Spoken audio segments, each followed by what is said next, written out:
see if we can figure out something. This is your party?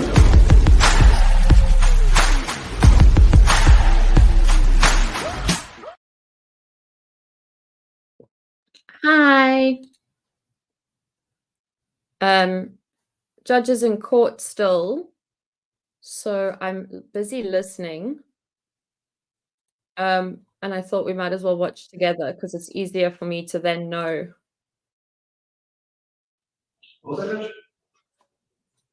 Matias was at DWI that the magistrate found no probable cause.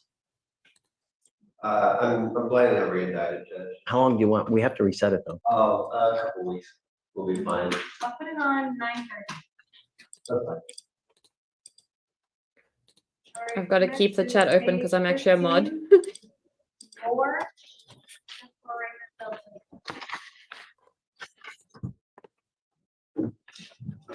2501. Page 15, Miles. Sonia's asking for 2 weeks. She received the videos yesterday. All right, SFBF. Is there a problem? For what? What'd you say? SFBF 2 weeks. Okay. Page 18, Rodriguez. What do you want to do? 5001. If he doesn't give a sample, 5001. Okay. Page 19, Smart. Set for rain.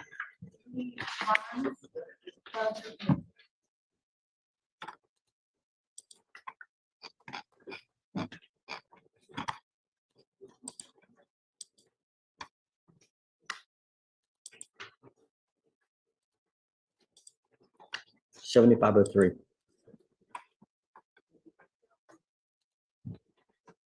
Yeah.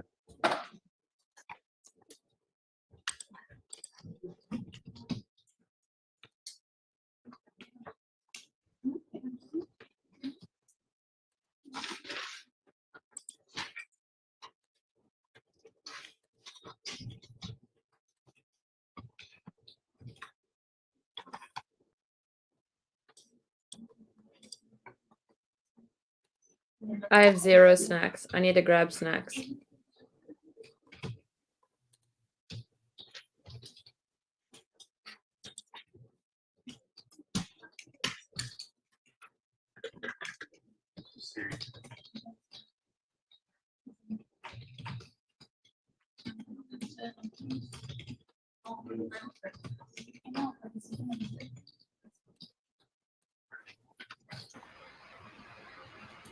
Hey, Steve.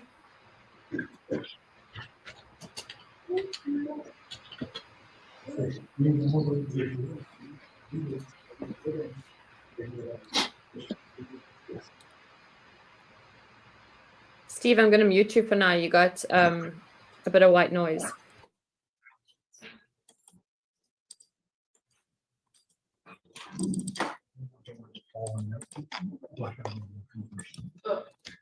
So I guess just let us know when they're ready, you know? Okay. Who's next?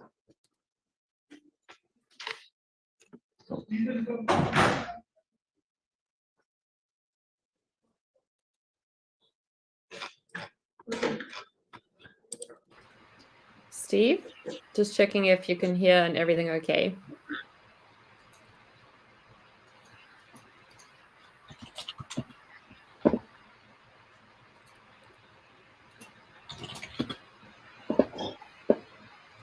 Okay, I'm going to leave you muted for now. I saw your message. Page 20, Thomas, 2 pages. Set for rain and Belfield. Yes. Why is it not showing? Yeah. Let me see.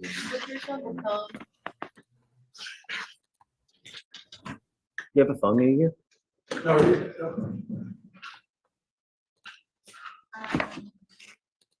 I didn't hit the like on Judge Fleischer. If you haven't, just a reminder.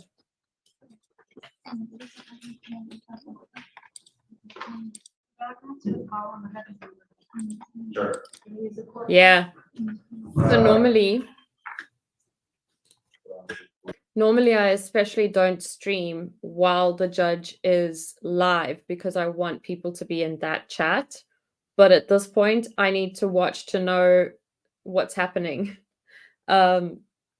Because obviously he's got to do his job, right? Like that comes first. So this is, I think, the first time we're watching live.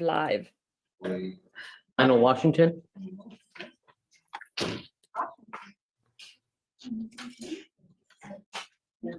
Yeah.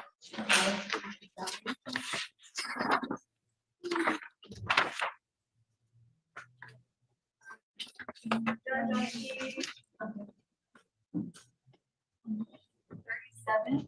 This is listed. So 37, last name Lowry? Yeah, so felon in court emailed me and asked if he showed up over here. No. Because he was released yesterday. Oh, Lord. He didn't show up here in his property. What has today's court date? What do you want to do? 2501.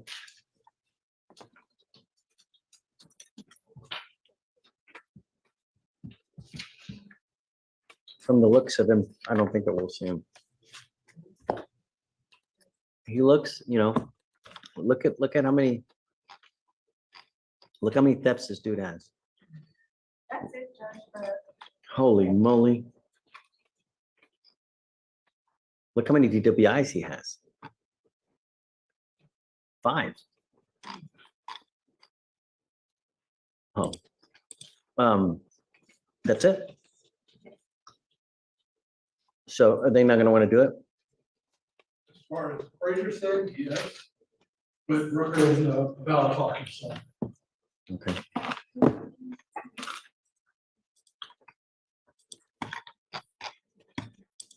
I used to fall for the tears.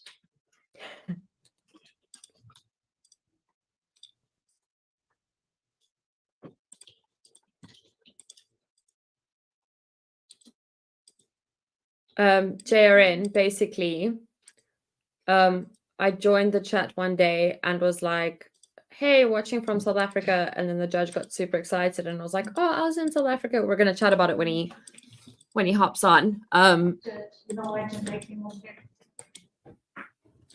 To see the show in person. Oh, what you were watching? Yeah, she was watching Really? and then she came down. Oh, everyone, Skittles. No, I'm trying to be good. What's the word, Thunderbird? Quinn's getting back on. He wants to roll it to Monday, do it in person. Yeah, that's the word. But Quinn is gonna hop on and just tell you now. Because I don't want to export anything. And then one day, Well, not like you're going to know. Yeah, I'm not. No idea. one day, I was first in chat and there weren't mods available. And so I said, feel free to make me a mod. That's basically it.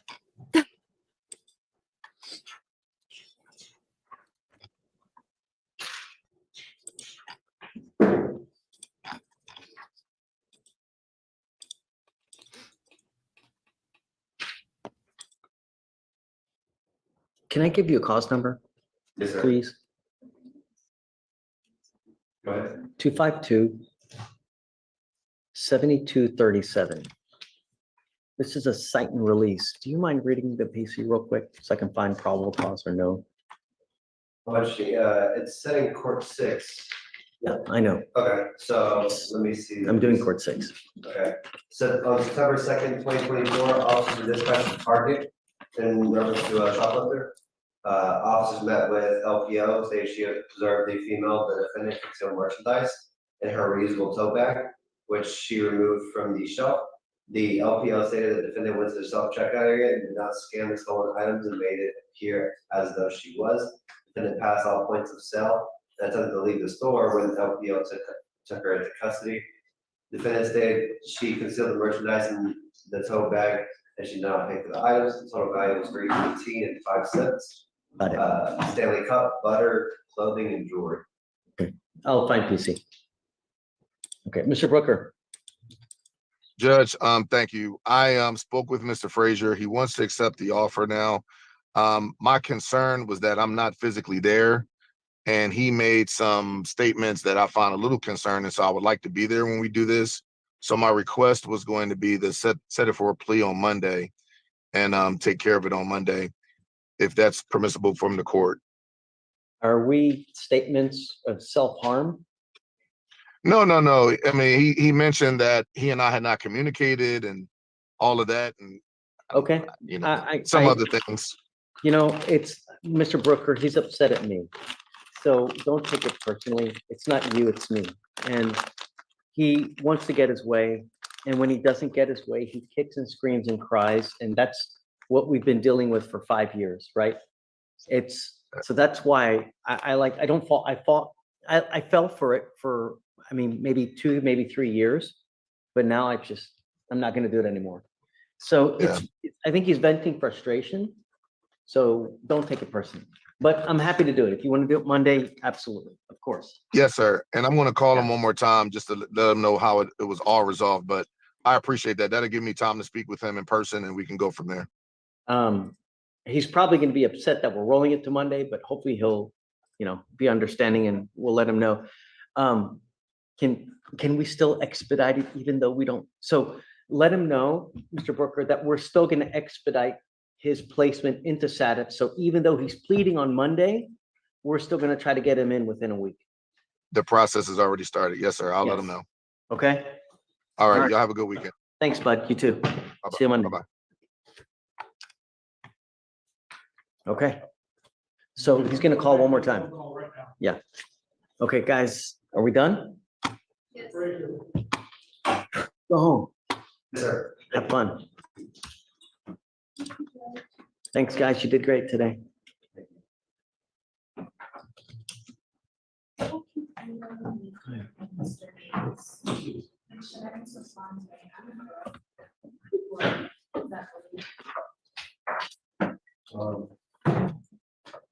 don't think it's that. Just, if it's repetitive, yeah, I'll call it out. I don't know. I I don't know what if you just see Davis, I could see like maybe they're like maybe it's managers, but like John and these things. But I feel like if you're unsure, because I've got one that's like 8 years. Yeah, just think that, yeah. I don't know, it's the first time it happened, I don't think it's like a typo, but it's like constantly happening. I don't think that people do that, yeah, actually, it's mistakes. I'll figure it out.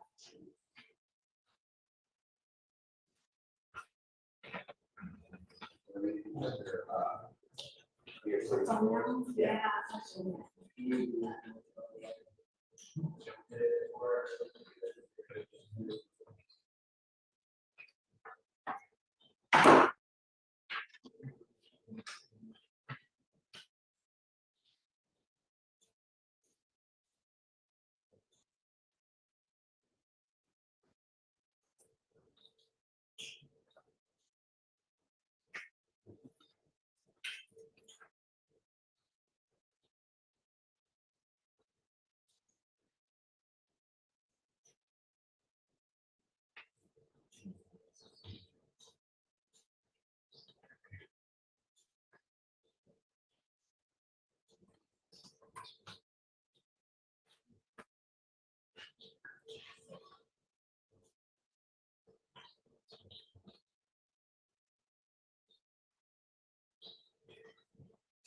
Oopsie, was my mic muted that entire time? Was I talking to myself?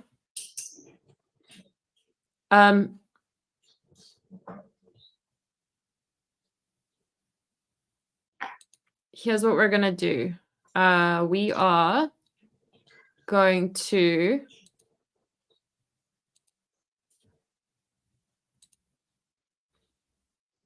I'm not great at multitasking. Okay, you Skill is guys. power. You guys watch the chat for me. If you see my name come up, will you let me know? I want to find Heenan was back in well, we have a Heenan update. And if we have time, I'd like to watch it.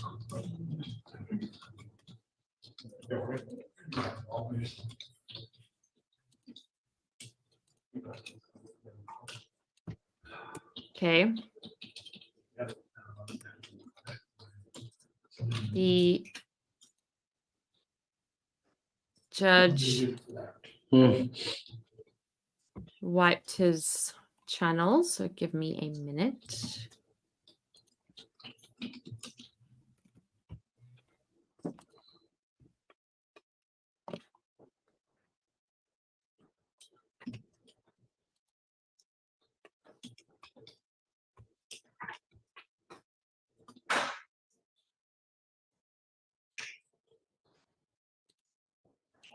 Oh, perfect.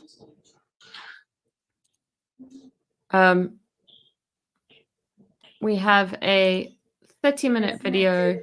They emailed you the recess for fugitives? Okay.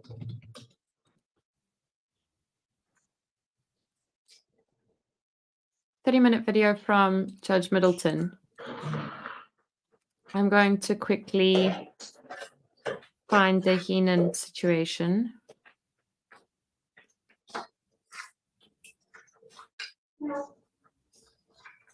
Case People versus Brian Miller. Before United District Court time.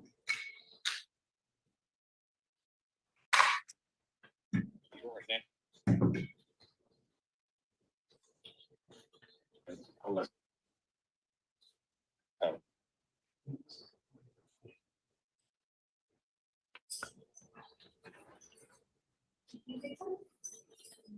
No.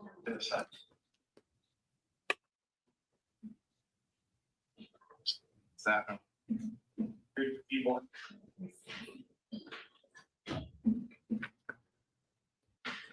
I said that anyone that comes here can get a free tour of the jail. Probation. You know, Yeah. You can get a tour of Victoria's house too. Peter. They can stay with you, Victoria. Why do people think I'm so mean? What? No. Hey, thanks for helping us today. Appreciate it. Where's your home? Okay. Is that? Okay, great. Is she not worried? She's out today or what? I think she's out on the conference. Okay, got it. That's nice. Easy day.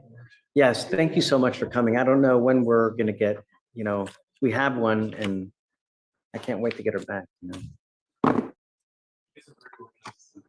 Very easy for me today, so thank you. Oh, of course, yeah. Well, I mean, you did it, not us. Okay, guys online, we're gonna roll. I'm gonna go have me a chat with Vicky. So come check us out later. Thank you for hanging out with us. Is Jasmine here? I'm gonna say hello to Jasmine. Go check out Court Vibes. Who else? American American Court. Loan. Colin, I haven't seen Colin in a while. Hope he's doing okay. I gotta check out Hmm. Kathy from Court Vibes And and Bill Time Served. from American Courts. Who else? Time Loan. Oh, Time Served, Mm. Bill. Who else? All right, guys, we're gonna roll, but thanks for hanging out with us. And we'll see you bright and early Monday. Bye, everyone.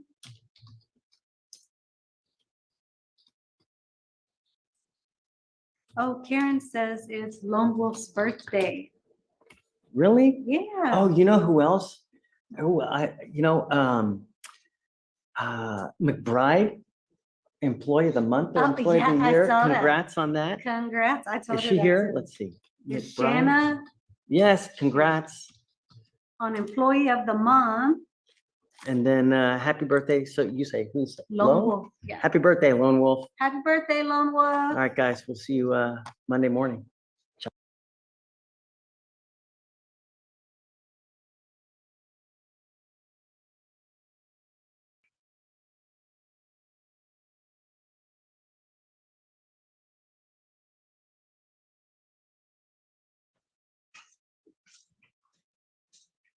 Okay, we're going to hang out here for a minute. The judge is going to take a quick break. I am going to add the Peter Heenan update to Canvas so that I can show you. Just sent it from my phone. I think I did not click send.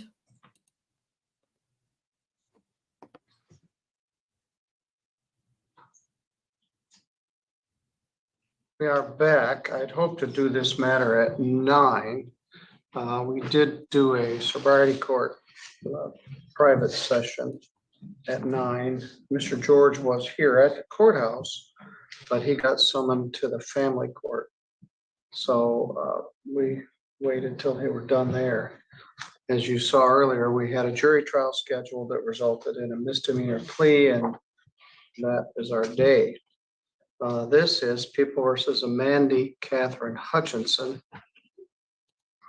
She was arraigned last week and Mr. George was not available, so I set the matter for sentencing this morning when I thought she would be maybe in better shape and Mr. George would be available.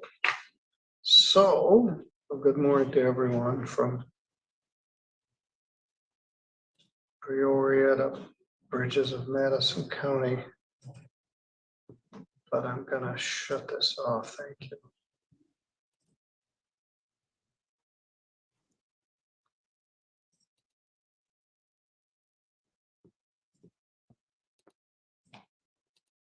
It is another beautiful day here in Southwest Michigan. This is file 221037FY, People versus Amanda Catherine Hutchinson. That's you? Yes, sir. And we've met. I saw you last week by Zoom. I believe it was Friday morning. As I mentioned, your lawyer was unavailable at that time. I had Mr. Stickley, the chief public defender, with us, and Mr. George is normally scheduled to be here on Wednesdays because of pretrials. So I told him later that morning when I saw him at lunchtime that you had been arraigned and your matter had been set for today. You've been off the grid for a while. You were charged originally with possession of methamphetamine, maybe some traffic stuff. You had the matter reduced to a use of methamphetamine, and the matter was set for scheduling. You also had a traffic case, a no ops. Most of your baggage has to do with not having a license. At any rate, we set the matter for sentencing, and you called and said you were sick and you couldn't be here. And I said that wasn't sufficient. You needed to be here. And we did a 48-hour hold, and then you just never came back. I think you may have called a time or two. So the bench warrant was out for your arrest from January the 9th. You actually emailed your lawyer. I said, you don't email your lawyer the morning of the hearing and say you're sick. So we did a 48-hour hold on January 9th of 2023, and the bench warrant's been out ever since. You had your bond posted by Quick Bail Bonds, and we did attempt to forfeit your bond. Apparently they made zero effort or very little effort to find you. I mentioned this when we were here before. The bonding companies would go out and get the people and bring them back in. I think that's a thing of the past. Okay, we're just going to pause that for 1 sec and hop over here because I am going to grab some snacks. Is Peter Heenan. And this is just a few minutes. So Peter Heenan is one of the people we've been following in Judge Simpson's court for, I want to say the first time was June, potentially. And we've been rooting for him. I will link some of the videos. I'll try to remember to link some of the videos. And we were waiting for this hearing, which was probable cause, because then we would get a better picture of kind of what's going on, an update on his sobriety, etc. And here we go. Court does call the case, People versus Peter Heenan. Jessica Blanchard and the people.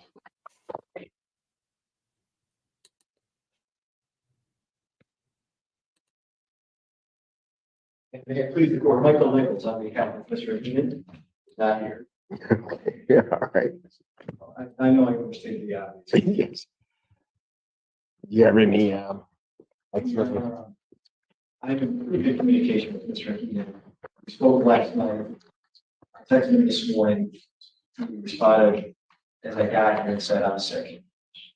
What I'd like to do is go check on him, ask you not to issue a bench warrant in 48 hours. Which I would know, I don't know if the court is in possession of an updated city record. That was not until a minute ago. I don't have. And I can send this to the court, but it looks like there's a tamper that is on August 6th. And the return to baseline on August 8th, and the tamper was for 1 day and 18 hours and 46 minutes. It does say alcohol was detected during the tamper. But I am following with the community corrections right now as to whether or not they have any more information. But that is what I have of the new report that I literally just received a couple minutes ago, because I did not have an updated report. So I am concerned about this defendant. Obviously, he was let out to go into inpatient. He's tested positive at board for alcohol. He's got there was no order for a full drug panel, and he had tested positive for benzos on July 2nd. So I'd also ask for a full drug panel testing the next time he is present in court as well. I know it's hard to respond to. But I have not seen it. And I'm sorry about that. I literally just got it now. I intend to go to this house after. All right. Here's what I'll do. When I issue a bench warrant on about $25,000 cash surety, I will give counsel time to see what he can do with Thursday, right? All right, that warrant will issue until Monday. I've got your team's email from our setting up the docket. I'll email everybody with that. All right, very good. In other words, you'll know what I know. Okay, all right, real good. Thanks, Your Honor. Thank you.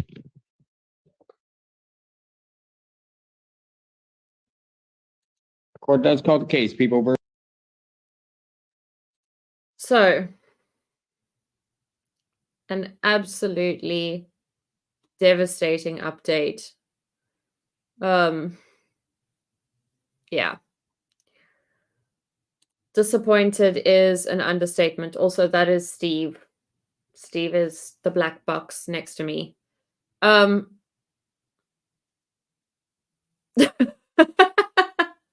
There was Steve for a brief second. Okay, before I do that, let me just say, for those of you who are here for the interview, the judge just wrapped up court. He's going to go home, let the dog out, take a few minutes breather, and then he's going to hop on to, what was the other thing I wanted to say? I can't remember. Oh, there is an update in the Judge Middleton trial. I was in chat on his chat yesterday or the day before, and he said that that landlord-tenant trial that we watched, that will be going on the 13th. So we'll get an update there. That's the one where he went to the house. And what else? Just scrolling through the chat. Tom, I think I answered that, so that works. Yeah. I mean, calling in sick for your sentencing. Mod of the month? Maybe for like most timeouts. Yes, he is. I didn't want to start that because he's been on for about an hour and we were going to have to cut it. And in general, there's quite a few new people here. So in general, when I cut things, I don't circle back because I forget, because I have all of the ADHD. Like on the day that I was created and they were handing it out, somebody accidentally spilt theirs on me. So I have like a double dose. I keep getting behind somehow and I don't even know it. When I switch, if I'm on my phone and I minimize YouTube, then I get behind. The snacks I'm going to get now is I'm going to get some bubbly chocolate, which is kind of like, oh, what would the comparison be? I don't know. I just got a notification from YouTube, but it's not Judge Simpson, it's Kansas expedited misdemeanor docket. I'm going to be eating Haribo's, which I think are German. And then bubbly chocolate, which is like chocolate with bubbles in.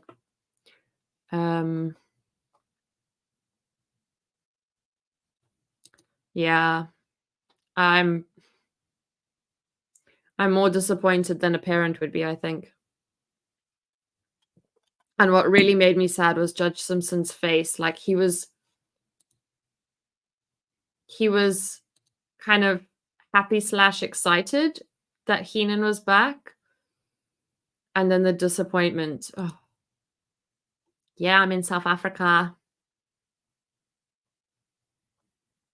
I look good in green. You do. What's the bad news? Oh no. Is it the fence people again? No. Oh, that was such a silly case. So he tested positive for alcohol. He also had a tether tamper, which normally isn't a good sign. And it was like a day and something. So, and he tested for benzos. Hey, Jasmine. I'm glad you hopped over from Fleischer. Yeah. You know, and Mr. Heenan's really, really, really lucky that Judge Simpson did this because he has given him grace and now Heenan has disappointed him again. Gummy bears. I don't like yellow sweets or green sweets. I don't like sweets that taste like lemon unless, like, the only lemon flavored things I like is lemon meringue. I don't like lemon sweets.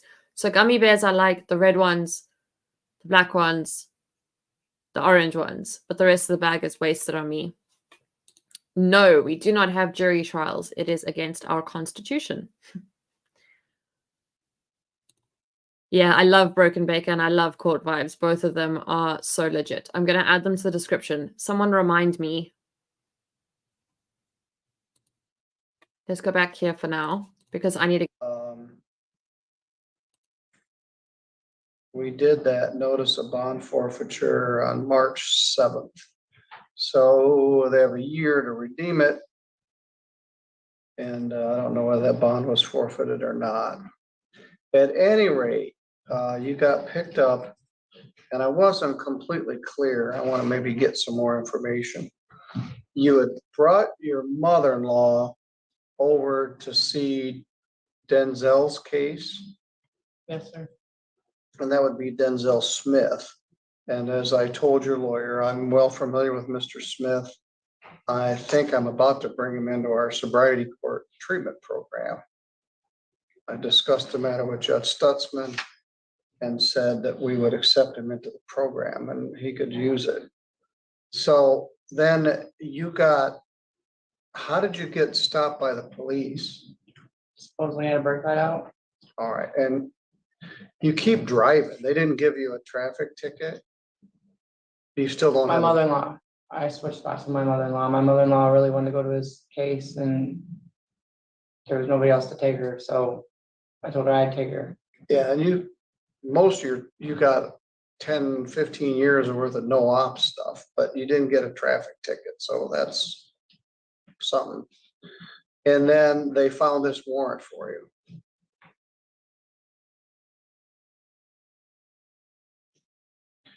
All right. And they let your mother-in-law then drive the car away? You have to speak your Yes, answer. yes, I did. And that was last Thursday.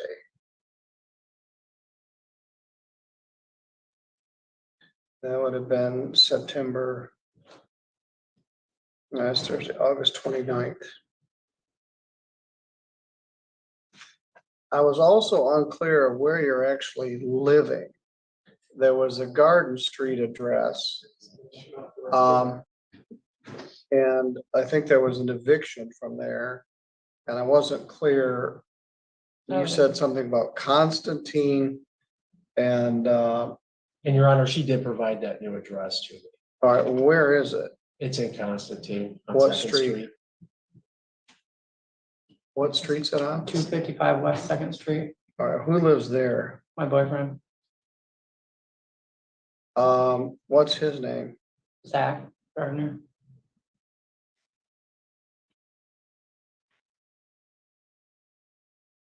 So you and Mr. Smith are no longer together? We haven't been together in a long time. Are you divorced? No,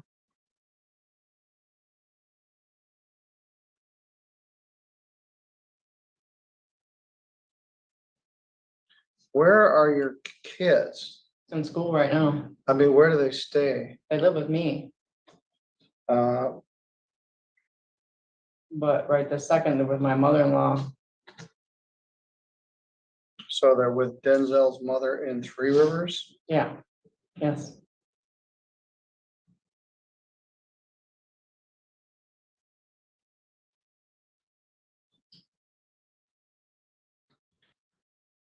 All right. How are you getting them from Constantine to Three Rivers for school? Driving. Yeah, and you can't drive and you don't give a rip. You just keep doing it. There must be 12 entries in here for one sort of driving suspended or no ops or something. Am I allowed to get my license? I don't know. Because if so, I'll go do that. when I'm able to. Well, I don't think you just walk in and get it. And look at, this file doesn't have a driving record in it. I think I can probably get one. But anyway, you were driving to court, you know, you just don't. I was looking, you really, all you've got as a criminal history is traffic matters and drug matters. You don't steal anything, you don't assault anybody. There's nothing but all these driving cases and then your struggles with drugs. And mostly you're just hurting yourself.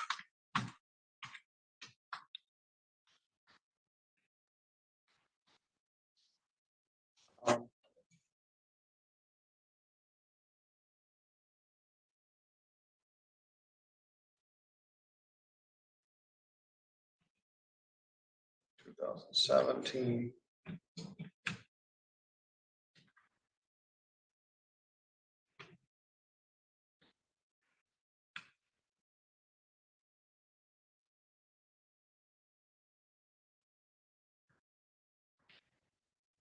$2017.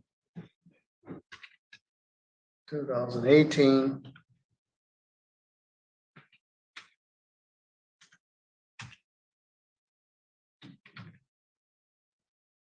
$2019.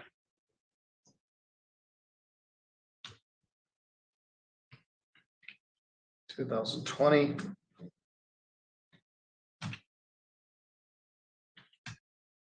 2000, you got it back for a minute, you got a restriction, 2021. 2022, contemporaneous with this, November 3rd. So that was, let me see what I can see about that one. The answer is probably not easily.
Cat cam is back, but I didn't get snacks because Frank was going absolutely mental for me to turn it on.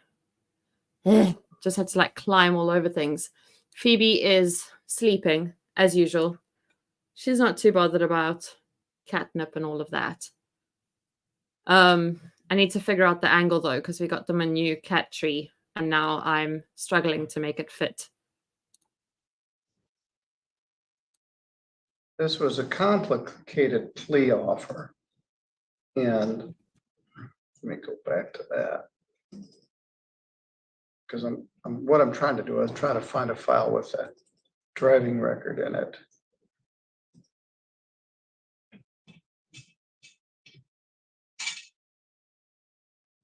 You pled to no ops. And there were actually some 2021 cases and no valid license and use of methamphetamine. And let me look at these.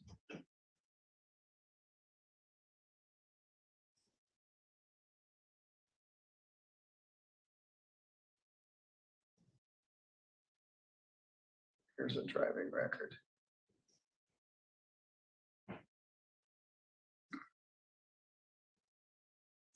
Not valid.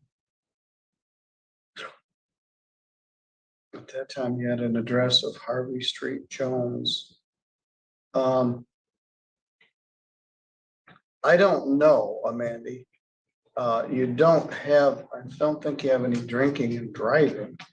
You just have a bunch of tickets. So when you get out, you can go to the Secretary of State.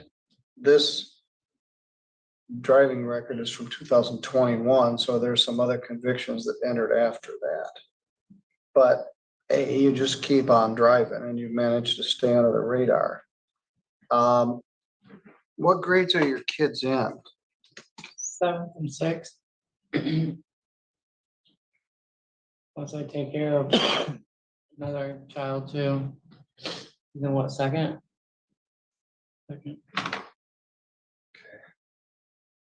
What do you do for income? I clean people's houses. And where is that? It's just when a few friends of mine ask me to clean their houses.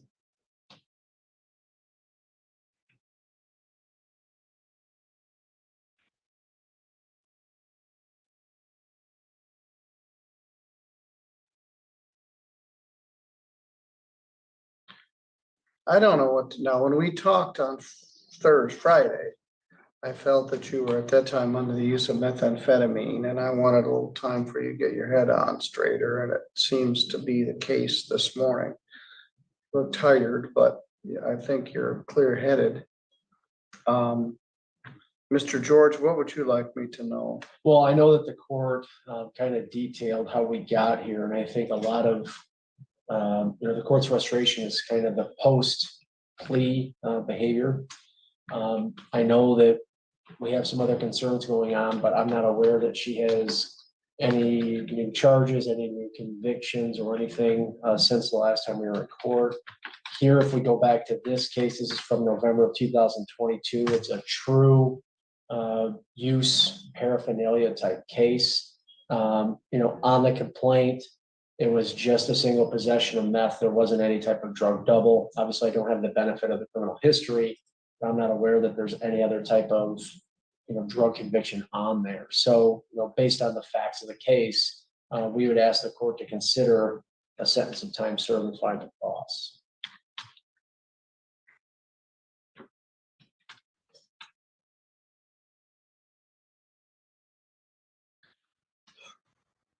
All right, Ms. Hutchinson, what would you like me to know? You get back to my kids that I'm not planning on touching nothing, that I'm gonna be going to NA meetings every week. And I won't drive anymore until I get my license. I'll figure out something for my kids.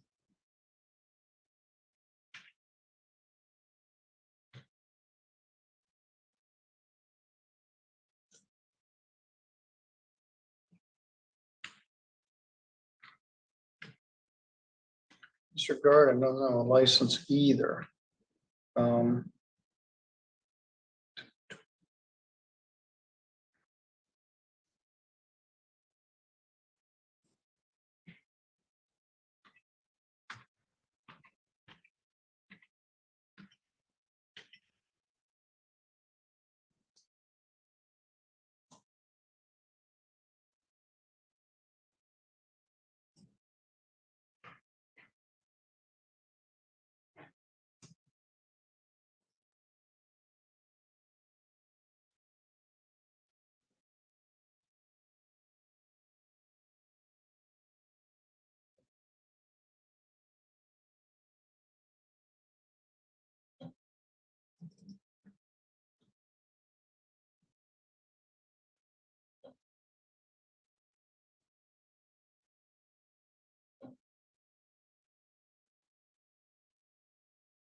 I was looking, he got a drinking driving with a bunch of little kids in the car, but I don't think any of them were yours. But that was back in 2022. Were you dating him at that time? No, sir.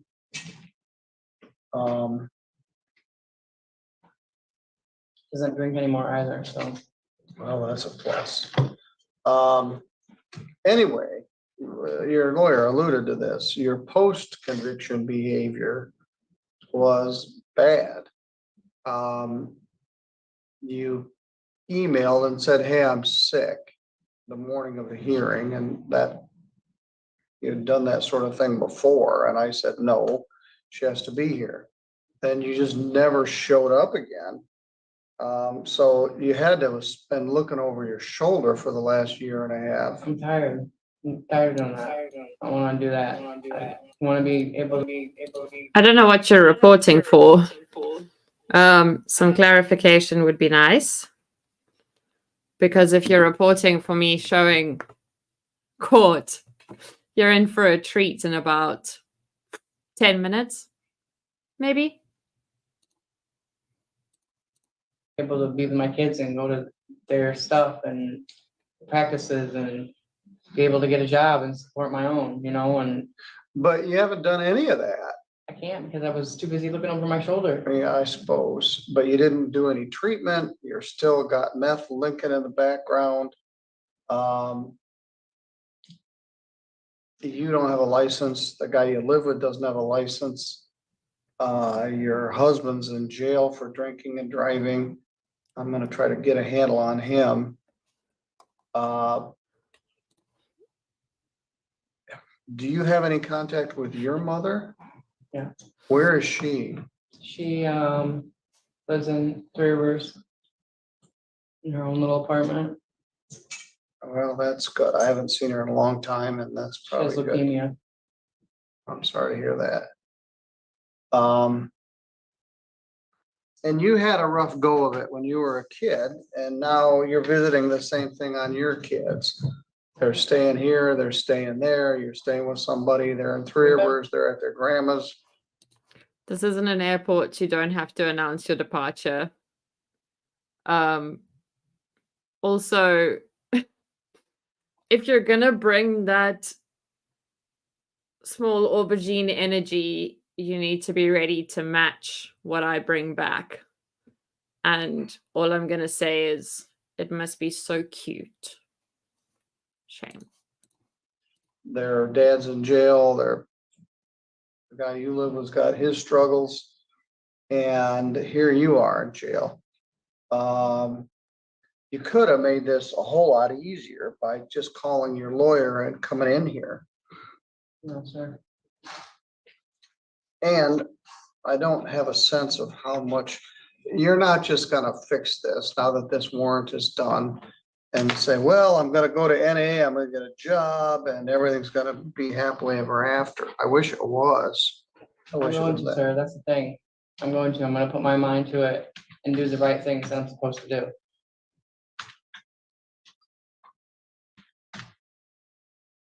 Well, I would hope for that.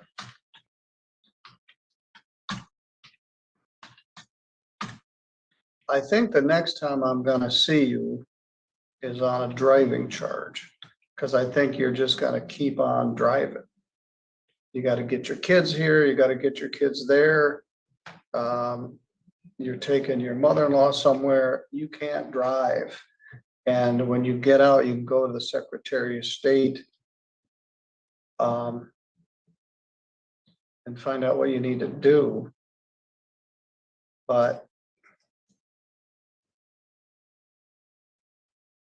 I don't think it's gonna be that easy. Whose car were you driving? Mine, Did they impound it? no, Well, you're lucky there. you, Some of the things you had was no insurance. And if you don't have,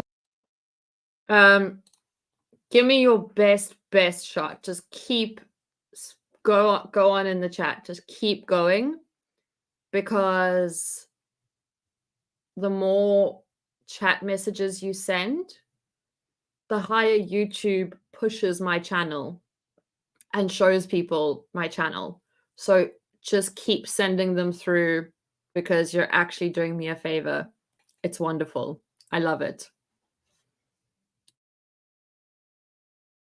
have a license, you can't always get your car registered or insured.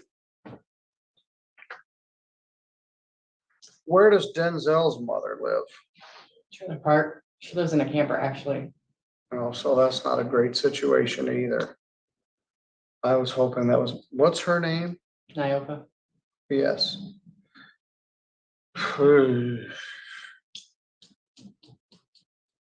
You have 6 days credit.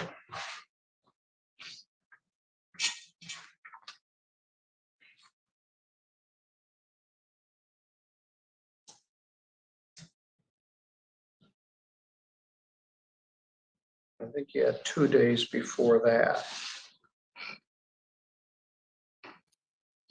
Look at the view, the amount of people viewing going up. That's all to Aesop's Fables. So I thank you kindly.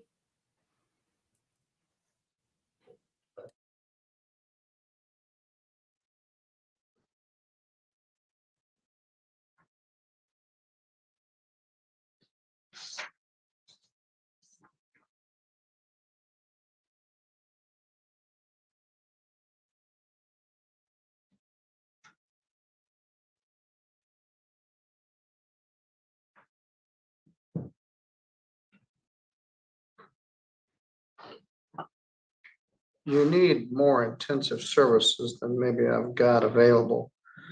I feel exactly the same, Judge Middleton. Exactly the same.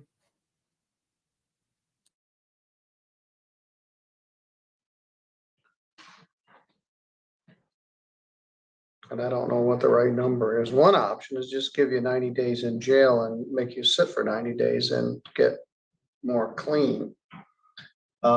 I don't know where you get the money to buy methamphetamine. All that's money away from your kids and your family, and it's a terrible addiction that you're struggling with. And I believe you right now that you want to do the right thing, but it's not as easy as it sounds. But as Mr. George pointed out, this was just a relatively minor case back at original. You had multiple traffic cases pending at the same time that got dismissed. I am disappointed that your bonding company didn't make any effort to pick you up. I thought we would have been done with this a long time ago.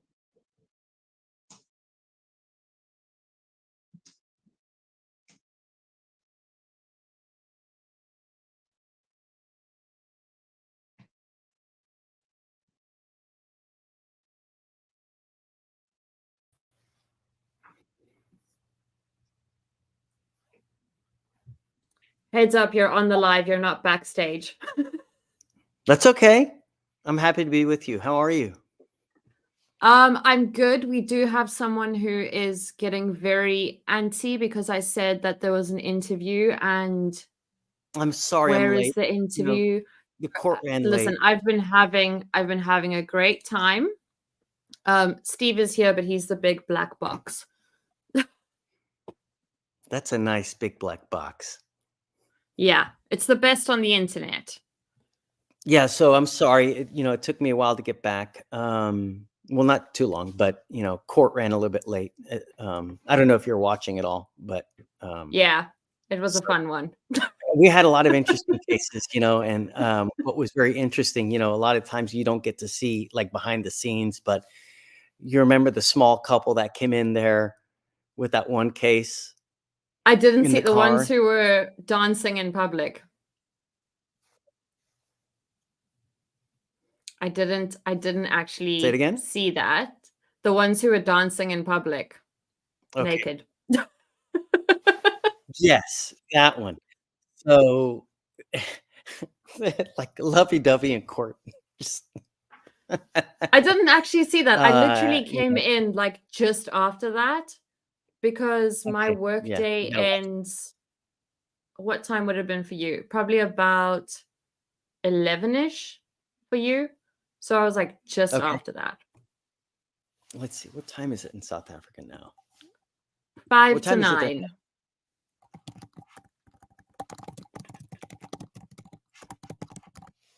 Fozzie says it was tough being a mod during that case. I bet. Yeah. That's also why I didn't hop in. I was like, I can't be distracted right now. I need to stay on task, and I'm gonna get fueled And to Victoria help. also made that comment that she's going to go back and watch that because the comments must have been quite interesting. Oh, we're for sure gonna watch it after this. That's gonna be like top priority. I think I have the timestamps as well. And that's what's great about, court, what you guys get to see what happens, because this is everyday life. These are cases that you see go on, and it's great, right? Because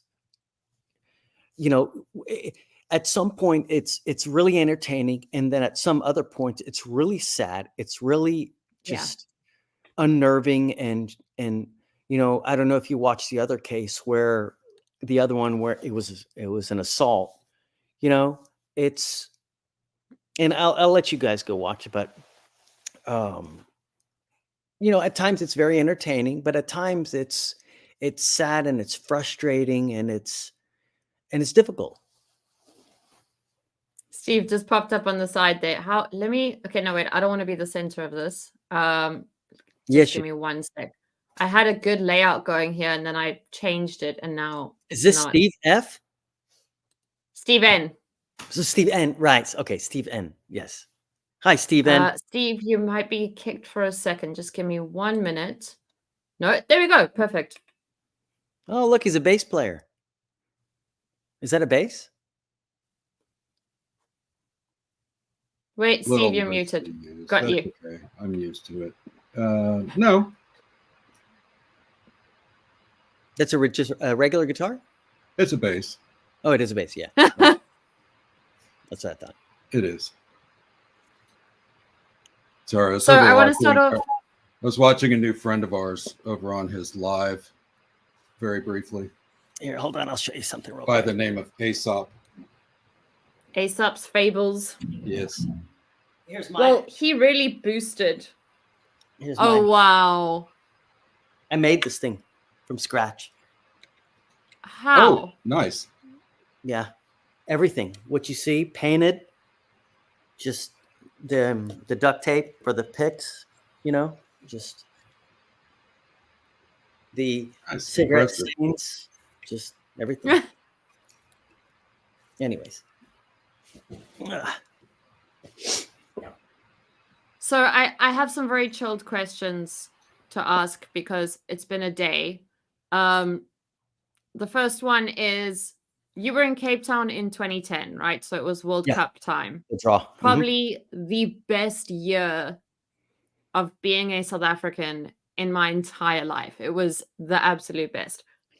The first thing I want to know is, was Cape Town what you expected?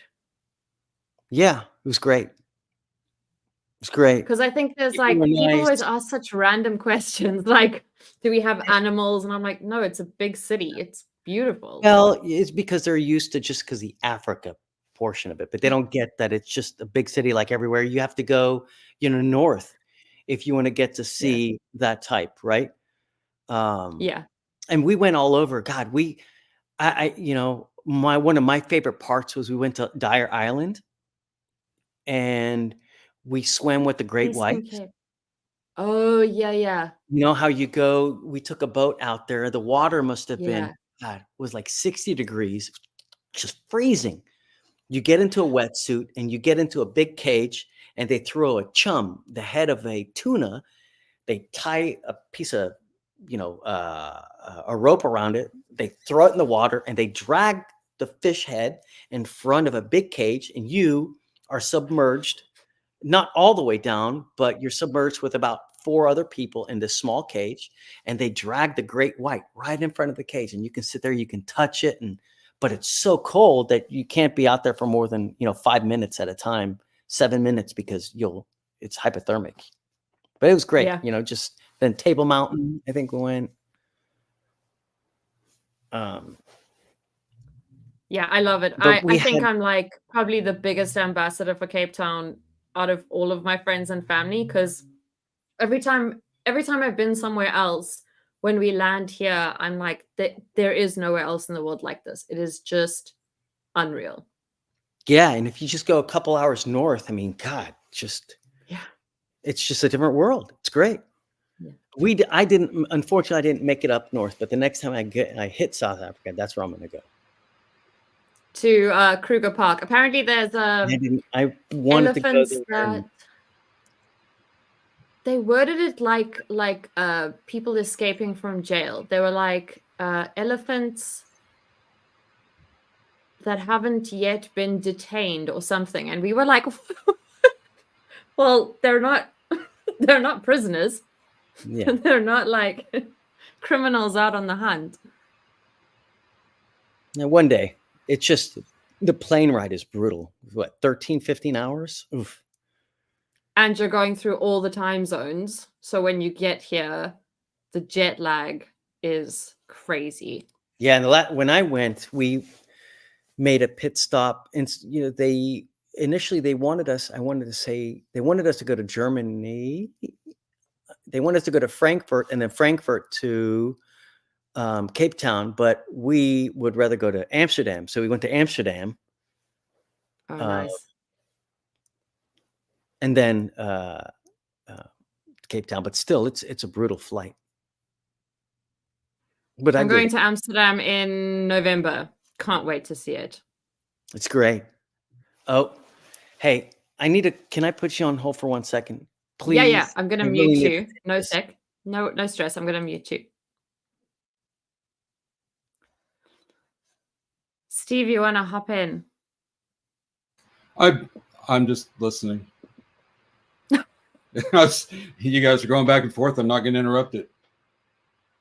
I'm just here. Yeah, the only trouble with StreamYard is there is still a delay between me and you and him. Like, if they could just make it instant.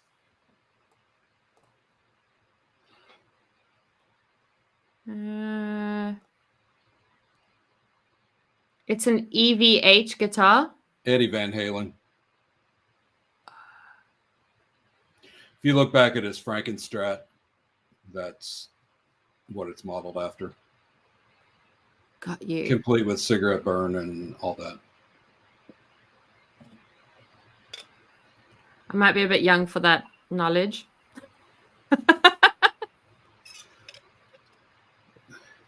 Do you know who Wolfgang Van Halen is? No. WVH or Mammoth WVH. Okay, that's his son. He's got a band now. He's out touring. I should know, since I used to have a lot of random music knowledge. Alas, I don't anymore. Steve, play this. What is this? Inagata Davida. I think I mentioned it one time in your chat, and most people were like, "What?" It's an epic, like 30-minute jam session by Iron Butterfly. I saw a comment that said, I assume everyone in Africa is like the Antwoord. First of all, we don't class ourselves as Africa the same way as like you wouldn't say, oh my gosh, I'm so excited to go to America. I'm going to go to the Bahamas. Like South Africa's, I don't mean that in a spicy way. You know, so like we're South Africa specifically. Second of all, I need to find the Antwoord. Just for the record, we are not like this. I can't even show you the Google search. I need to find like a very specific thing before I open it because wow.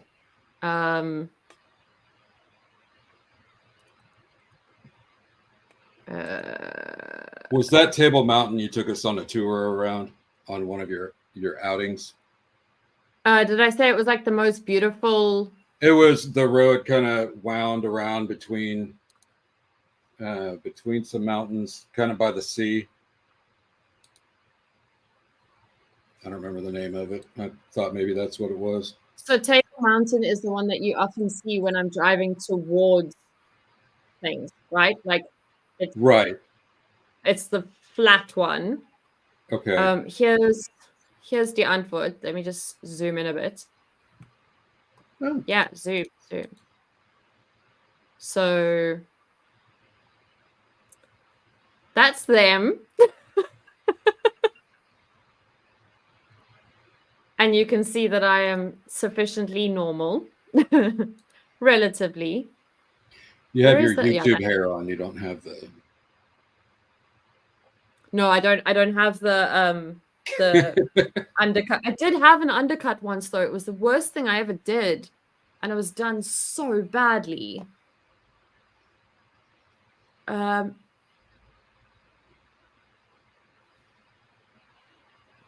can't see. There was a message I wanted to pull up and I've lost it. I love that band, I'm Hurt. I think only people outside of South Africa love them. I'm sorry, but we are not like, we're not going to say we're proud like we do with other people. What did I miss in court about two people dancing? Horizontal dancing? Yeah, I think I had the timestamp. Yeah. Oh, but now I had the timestamp when it was live, so now I just need to find it. No Judge Simpson today at all.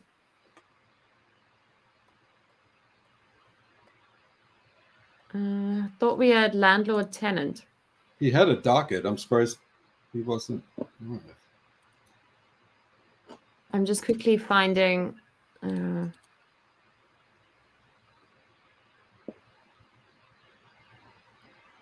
Steve, if I share the screen, will you know what they look like? Oh, I know it.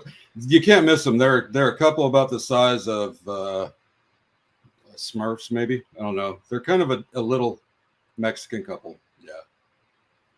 Okay, let's They're start both about here. the same height.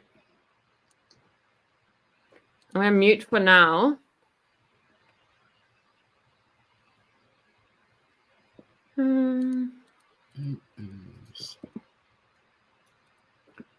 There we go. So you see, wait, why? Okay, you see, I came in literally here. Right, let's watch this.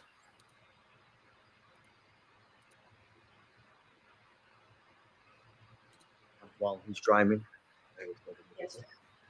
You know, Mr. Lopez Segura, I would hope that you understand that you should not have alcohol in the car while you're driving. What happens? You. Sorry, it's me skipping just in the interest of time. Or legal. I think someone broke the underwater cable again. Like my Wi-Fi is just on one at the moment. So they start right about 2049. Paper is page 16. They should be coming up right. That's them. I missed the page, Victoria. Page Just in time for them again, Judge. 16 and 21. Yeah, we were just about to watch them so that people knew what we were talking about. Let me just unmute you 1 sec. There you go. Right. Yeah. I think I muted and then unmuted. Sorry.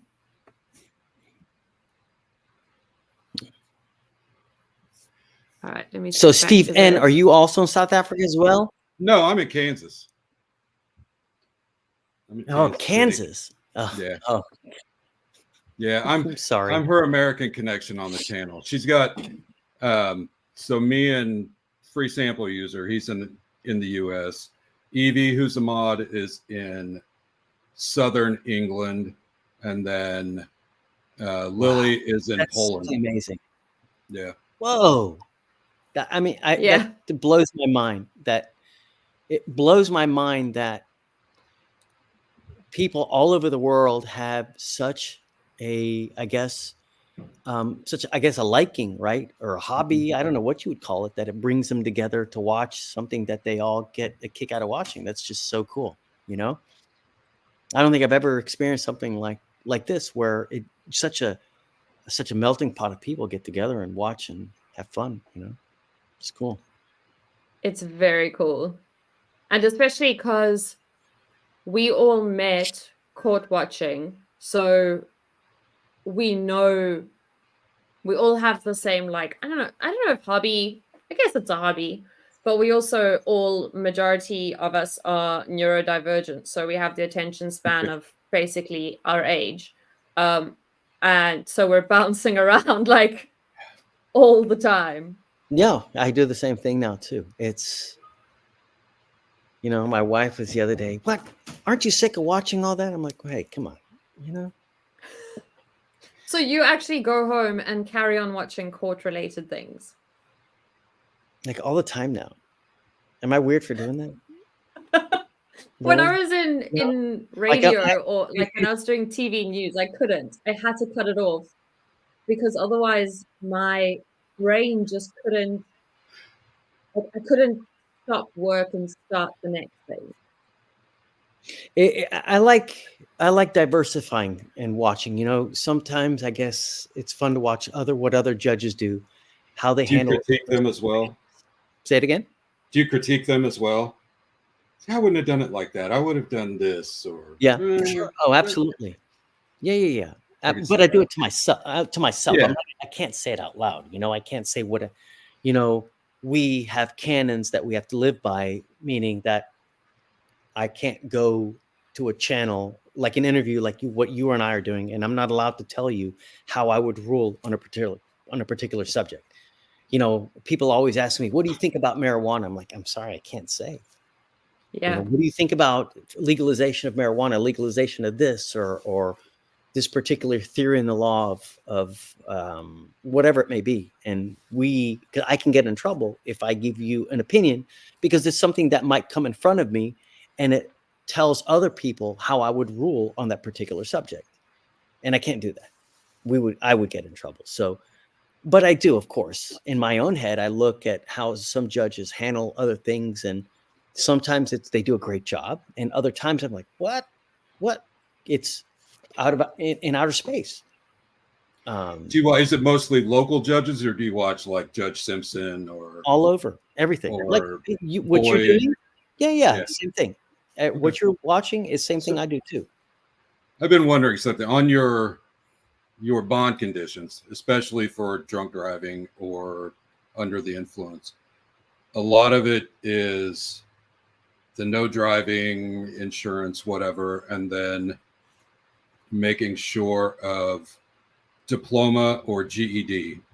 So you seem, I don't want to say seem harsher, but the driving violations, the drunk driving seems to come a little bit harder sometimes.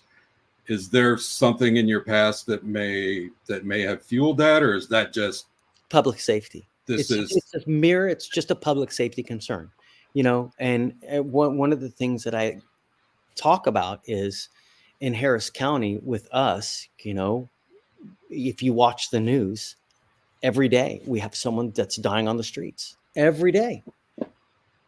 You know, they either die, they get maimed, or you Mhm. know, and so everything that I do is in the interest of public safety. When you see something like GED purposes, something that is to help them better themselves. That's for them.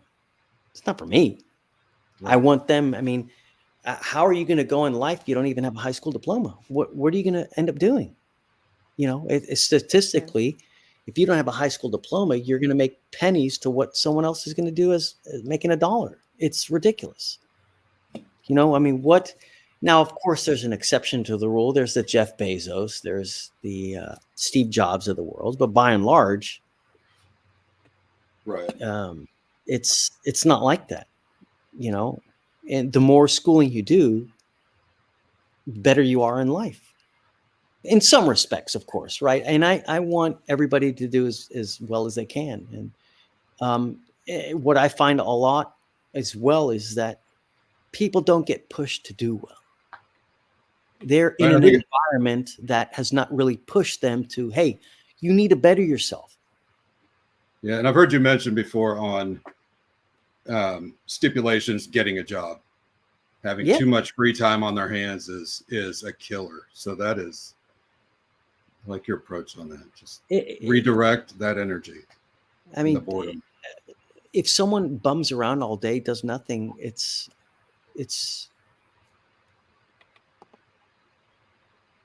I just don't. We've got a psychologist weighing in on the GD. Psychosaurus Rex is forensic psychologist or psychologist? I forget. It's psychologist been who works with courts. Right. So that's what forensic means. Forensic just merely means that you work with the courts in one capacity or the other, right? Forensic and clinical psychologist. Right. So forensic, you may testify in courts, you may provide reports for different courts or whatnot, you know. I want everyone that rolls with us to just be a better person. And it may be they need to work, they may need school. I don't know. We tailor it to every single person. And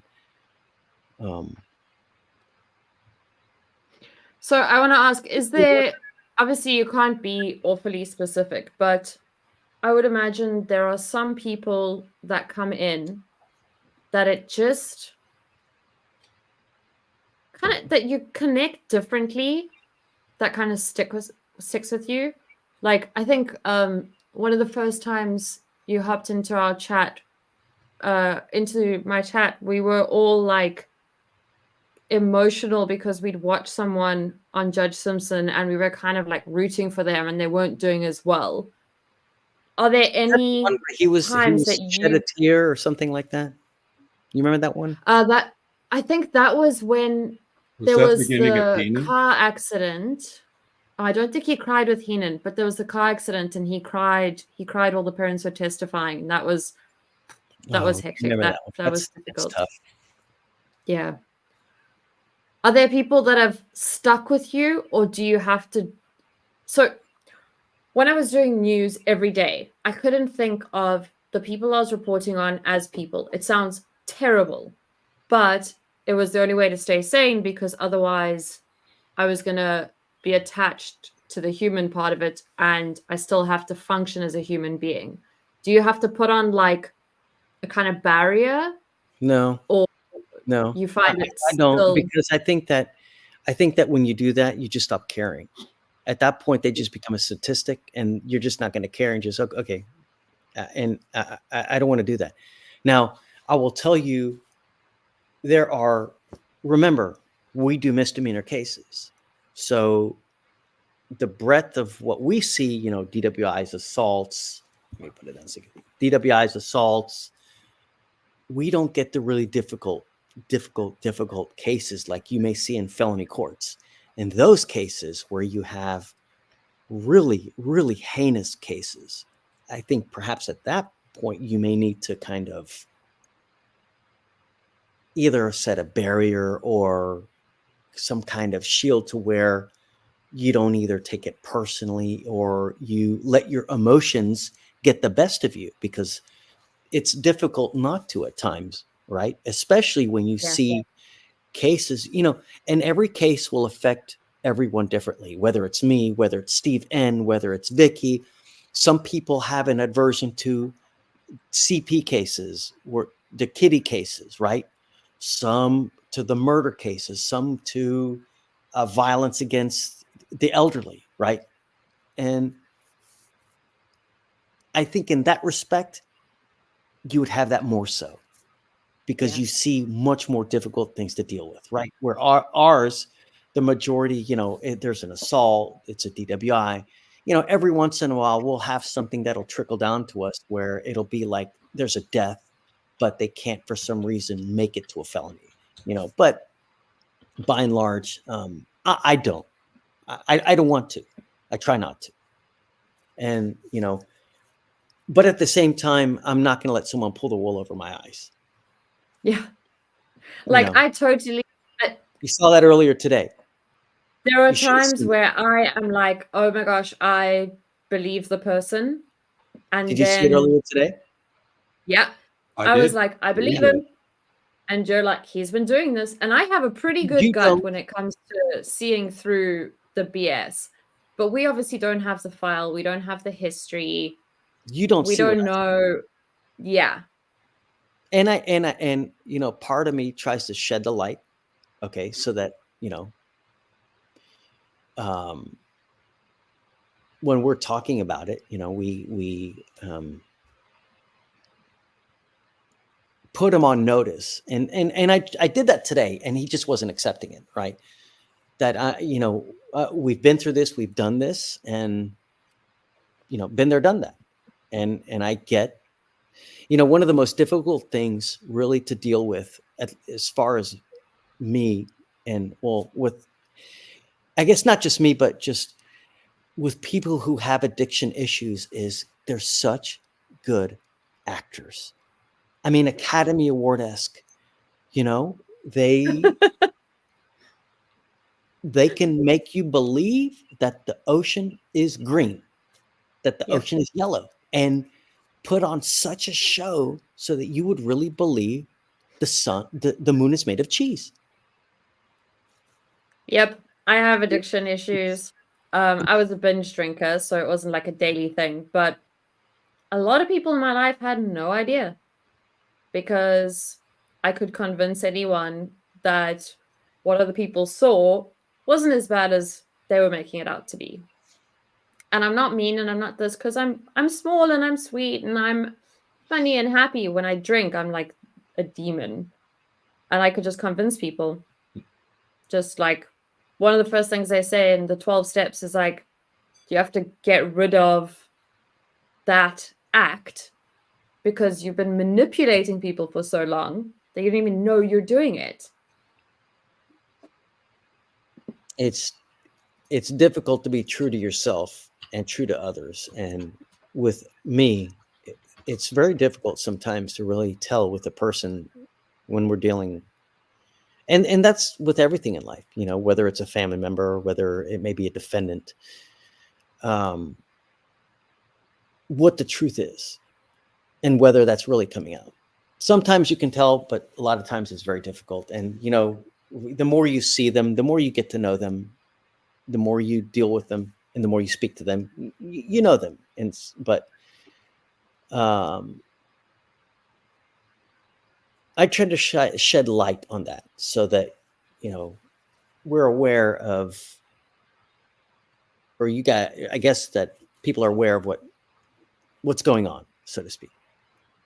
I do have 2 educational questions that I hope you can answer, and I hope you're allowed to answer. This is something I do with ChatGPT when we're court watching, because we don't understand and we always need it like dumbed down.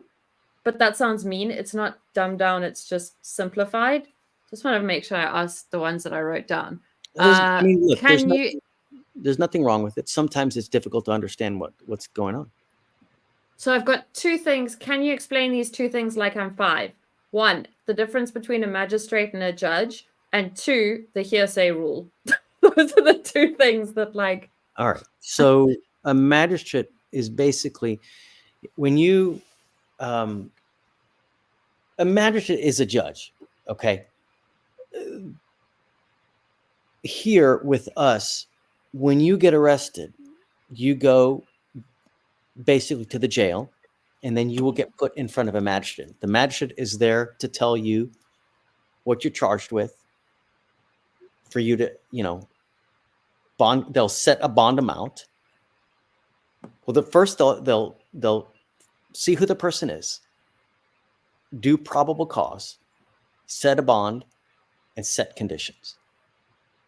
Usually at that point, depending on what the person is charged with, depending on what kind of criminal history they have, at that point, they'll be put into general population in the jail. And they can either make bond or they will essentially just basically sit in jail, depending on what the charge is.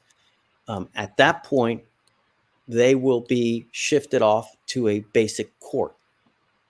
Here in Harris County, there are 16 misdemeanor courts that handle all the Class B and Class A misdemeanors. That's what I am. I'm one of the 16. Magistrates are people who do the initial probable cause for all the people who initially come into the jail. So do you that's go basically from a it. magistrate to a judge, or do you? No, It's like no, same no. thing. So the magistrates are,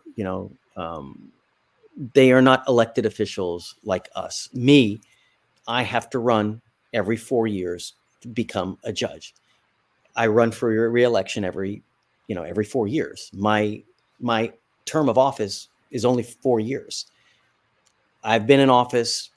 I started in 18. I ran and I won in 18, and I sat and I was there until 22. And then I had run before that and I won re-election in 22. And then my term now will be up in 26. Prior to 26, though, I will have to start campaigning and I will get out there and do all the stuff that I need to do to run for re-election. The magistrates don't run. They're appointed and hired from the county to do the job. That's so interesting and explains why it's confusing to me, because it's not that way here. As far as I know, none of our judicial people at all are elected. I think that they fall under. In every different country, thing. it's different, right? Some places have only appointed people, right? Where the governor, the president, or whoever may be in power at that point gets the option to appoint versus an elected position, right? The election, the purpose is for the will of the people to have their voice for local government. And so here in the United States, senators, Congress persons, all those are elected positions and they have to run. Believe it or not, for congressional people, Congress, they run every 2 years. So you can imagine for people who are in the House, right? They're in Congress, not senators, but in the House, they have to run for re-election every 2 years. I mean, my goodness, running for election is very difficult. It's not an easy task, Do you see yourself running as long as you can, or do you have any desire to go back into private practice or back to the other side of the bench? I like both, right? I am going to run, right? But I also like the other side because I like to help people, right? So I don't know. I'll try to do this as long as I can. I don't know how long I will be here, really. I'll try to do it as long as I can, as long as people will have me. Senators, on the other hand, have elections every 6 years. So every elected office is different in one way or the other. Hearsay, the basic premise behind hearsay is so that. Oh, sorry. Let me pull that back up. No. Psychosaurus Rex said, hearsay is so weird when it's called out against your own words. It happened to me once on the stand, and I was like, I'm sorry, what? So the technical definition of hearsay is an out-of-court statement offered for the truth of the matter asserted. Okay, so the basic premise behind hearsay is so that someone just can't get on the stand and go, okay, well, this person told me that. And then they use that to try to prove truth. Right. Now, of course, there are a gajillion exceptions to the hearsay rule, but by and large, hearsay it's inadmissible because we don't want people just to get up on the stand and say, okay, well, I was told this, and then you can't refute it. You know, because if you were able to do that, then anybody could say anything, and who knows what the truth would be. So there are, you know, I think 26, 28 different exceptions. I don't know them all. I have to look at them, you know. But by and large, the idea is to corroborate a statement so that there's validity to it, right? One way or the other. It's always the exceptions that get us, like the exceptions. I mean, when we're watching trials, like I think it was the Christine Ricci trial, where she murdered her husband, and those hearsay. No, she's been convicted now. She's guilty. Oh, has she? Okay. Don't worry, I am so used to the allegedly situation because here, if I were to just state something like that, I'd be taken off air. It would be a massive thing. Our media system here is completely different to there. They kept. It's like they were finding exceptions out of thin air to the point where most of us were sitting like taking down notes of the case law they were citing and going and reading that. Like, we've been watching court for years and none of us are understanding hearsay. It's a very confusing theory in the law. And I'll tell you that most lawyers now don't get it right as it is. And that's after years of schooling. It's a very, very difficult theory. And I'll tell you that it all often, when I'm dealing with it in a trial, it leaves me thinking twice all the time. You know, it's very difficult. There are a couple exceptions that are used on a routine basis. Like one would be excited utterance. That is one exception that's used, you know, quite a bit. Another one would be present sense impression. That's another one that's used quite a bit. Is in essence, excited utterance meaning, hold on a second.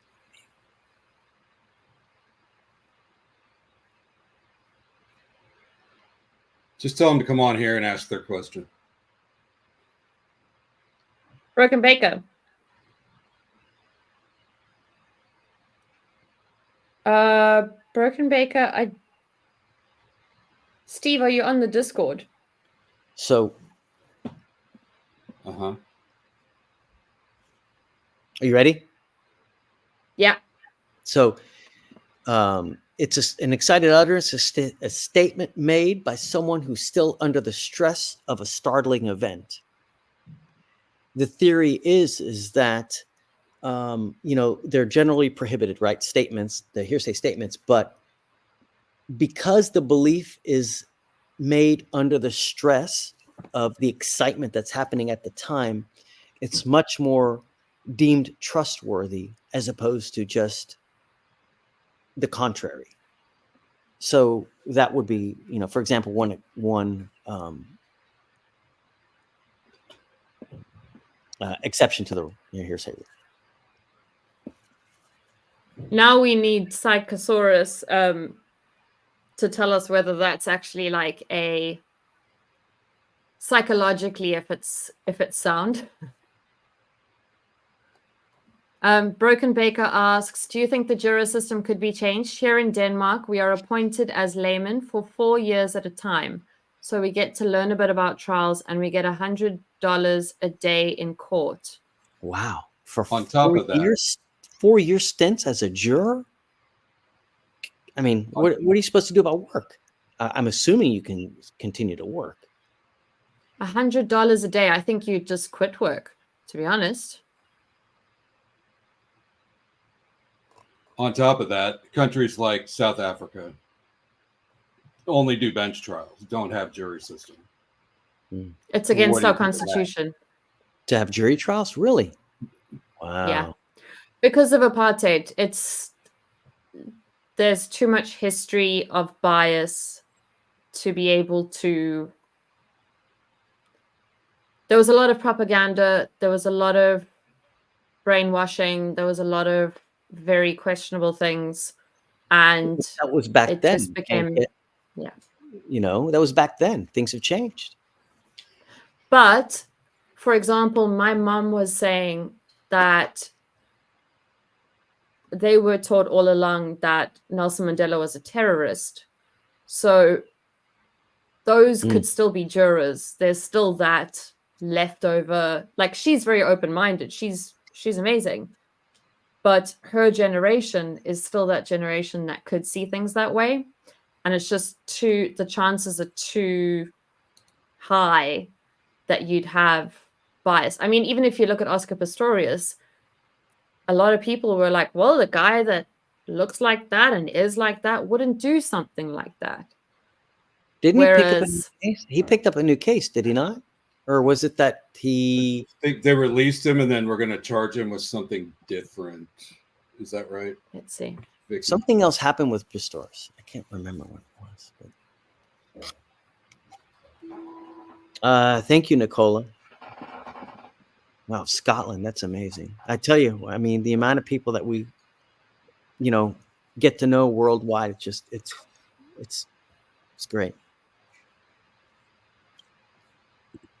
There is only one news station that I trust that has anything about Pistorius, and basically they say he is working as a cleaner at a church. Wow. He can't speak out publicly until 2029. I love how Vicky says Baker. Do I say it weird? Baker. Baker. At the end, as opposed to like in the US, Oh. it's Baker. Yeah. He lives in Pretoria, huh? Broken Baker, I think, is Denmark. Yes. And Any thoughts on the apprenticeship program of becoming an attorney without law school? Oof.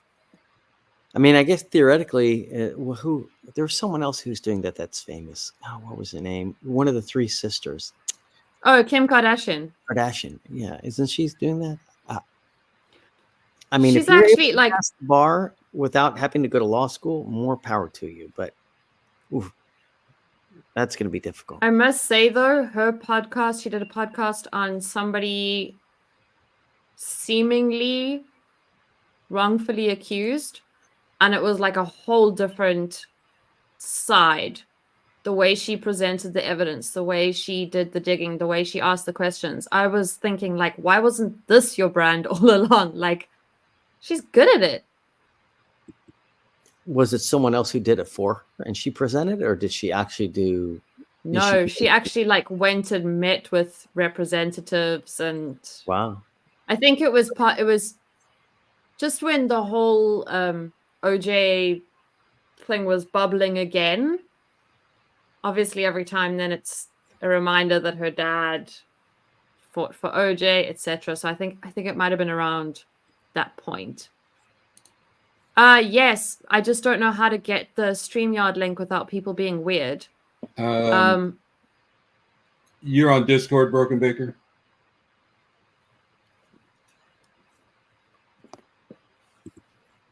How much time do you have, by the way, Judge? 15 minutes. 15 minutes. Okay, cool. I'm gonna quick fire some would you rathers because they'll be fun while Broken Baker figures things out. I have 2 screens and I always forget how to get the mouse to the second screen because I never do this. Okay, these are quick fire. Would you rather always have to argue a case in front of a jury of children or always in front of a jury of your closest friends? Closest friends. Are you kidding? In front of children? What? That's madness. I do that every day here at home. It's like beating my head against a wall. Kids are brutal. You know, the good thing is that kids are brutally honest. I will give you that. Yeah. But reasoning with a child? Yeah, right. Try reasoning with a 3-year-old. I'm not gonna do the would you rather because there's another one I want to know. What is an average day like for you? Oh, work and then what do I like to do? Fortnite. I like to play Fortnite a lot. My nephews are very much into Fortnite. Music. And also, what do judges do when court is in recess?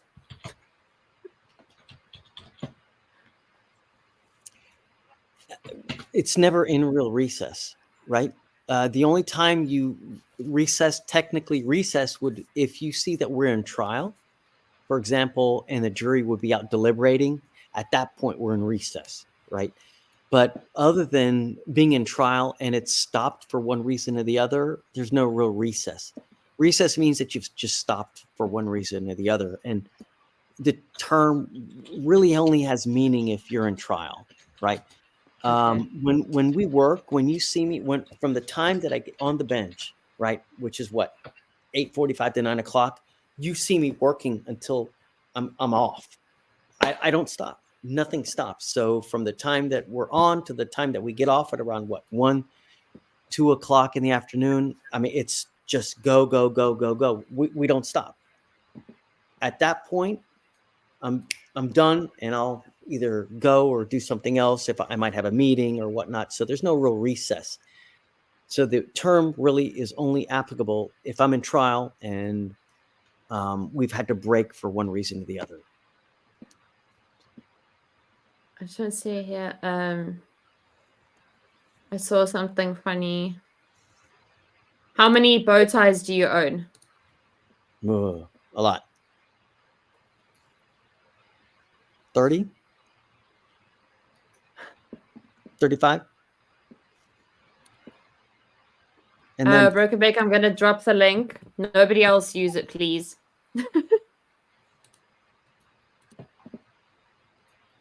And so I think what I was thinking of is like in my head when I'm watching Judge Simpson and he adjourns the one block and then adjourns and then comes back and then adjourns the next block. Like I imagine a judge kind of going into this grand office of beautiful smelling wood and lying on like a 20-year-old Chesterfield and just having a 10-minute nap and then coming back into court. Like, do you also imagine that there are people like fanning and feeding grapes and Skittles. and yeah, Tossing Skittles at you.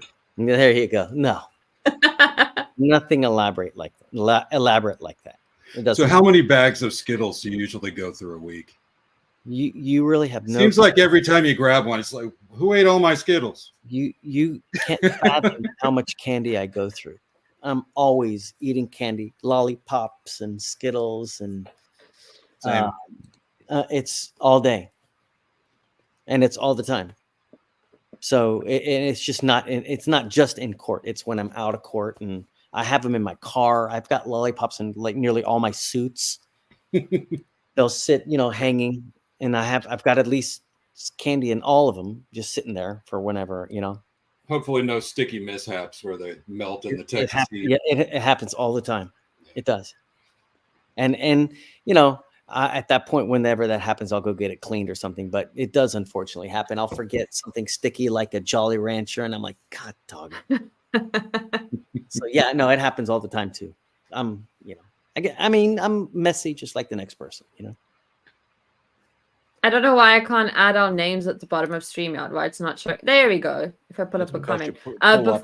Before I go to Broken Baker, I just want to ask one last thing. Why do judges never use the gavel? I feel like we were sold dreams on Law and Order. Nobody ever bangs that gavel. Yeah, I don't even think I have one. I don't know. Yeah, I mean, when you're elected, they don't give you one. You know, I don't. We just don't have one. We don't use it, and it's maybe ceremonial, mythical. I don't know, but I don't have one. I've never used one. I've never. And perhaps they did in the old days to signify a ruling that they've made, but I don't know. I've never seen anyone that has used one. I don't even. Which one we were watching that had, I think it was the bailiff that banged the gavel at the beginning or the end of court. Yeah. And it There's wasn't only the one judge. time I've seen, and it's like a YouTube short that's going around where a judge gets mad at a defendant who is a officer. Have you seen that one? So he takes the gavel and just whap, bangs it down. Not yet. You're Gotta in look for it now. I think they say something about And he's breaking the turning- third wall or something. He is upset. I mean, he's just livid, and he throws that gavel down. I mean, just bam. You're But that's the just, only other time I've seen it. You're just shattering all our illusions. The next thing you'll say is you can't just random in the middle of a trial produce new evidence that your PI found like Matlock or something like that. Yeah, no Matlock. No, that doesn't happen. Oh, just one more thing. Yeah. By the way, all of this hearsay that I'm gonna produce right now, is that true? Case dismissed, as always. That one, I meant that one, fourth wall. I was just wondering because our jury system is a layman system, and I've been doing it for 13 years. But we are elected every 4 years, and we do that normally at like 4 to 6 cases a year. You'll do, and I feel we probably understand it a bit better, the jury system or the jury role, than American jurors does. Because every time I do a stream, the first question is, "I have jury duty next Thursday. How do I get out of it?" And then you don't get the best people on a jury. Then you get all the people who are too stupid to say, "Well, will we address subject matter jurisdiction at some point?" Or I think that's a bit of a downside with. I like that it's normal people, but I think that whole myth or whole meme about Americans getting out of jury duty, you'll lose a lot of good people. It's really unfortunate that it's like that, and it's everywhere. And it's so unfortunate because, you know, the idea of having a juror system is to have what's called a fair cross section, right? You want everyone from everyday life to come. So that means you want everybody from everyday life, no matter if they're black, white, purple, you know, anything. You want everyone to come in if they're called and to just sit and listen. And I tell, you know, when we have jurors, I tell them, look, it's not hard. This is not rocket science. All I want you to do is sit and listen, and you make a judgment call. But yeah, the unfortunate thing is that most people will not, and they don't want to. And in my opinion, I think it's because most people don't have the type of jobs that they can just take off, you know, a week or two just to go sit and listen to a jury. They don't have vacation. If they're not working, they're not making money. Yeah. And they would rather, because they have to work, they've got to feed families, they got to pay mortgage, they got to pay insurance. And if they're not working, they're not getting paid. And the pay now is just too low to compensate for the time that you're going to take off from work. So people would rather work than go and serve on a juror, and which it makes sense. Yeah, but the system we have, we get like $100 a day. So if we have one trial or two trials, it doesn't matter. One day, one pay. But if you're a civil servant, if you're a school teacher, or you're a nurse, you'll get your pay. It's we call it civic duty. Yeah. So they must pay you for spending that time. It's not like no, but and that's why I'm thinking the American system really should have a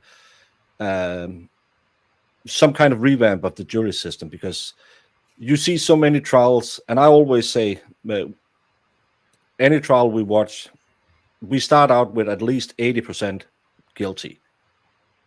And then you have to Yeah. work back from there. You're not at where you should be, 100% innocent, and then the state has to prove you guilty, because no one's is being indicted if they didn't do anything. That's kind of the mindset you have. Sometimes I feel, and again, if people don't really want to be there, and you're just sitting there thinking, I'm getting $6 for this. If that, I'm just going to get out of here. I don't want to deliberate. I don't want to listen. I think it's a big problem.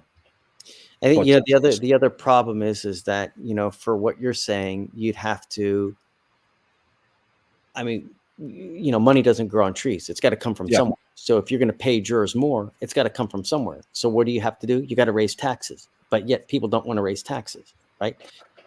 That's the beauty about living in a socialist country. Our 42% goes to something good. Yeah. I'm gonna pause. I'm gonna pin that. It's no.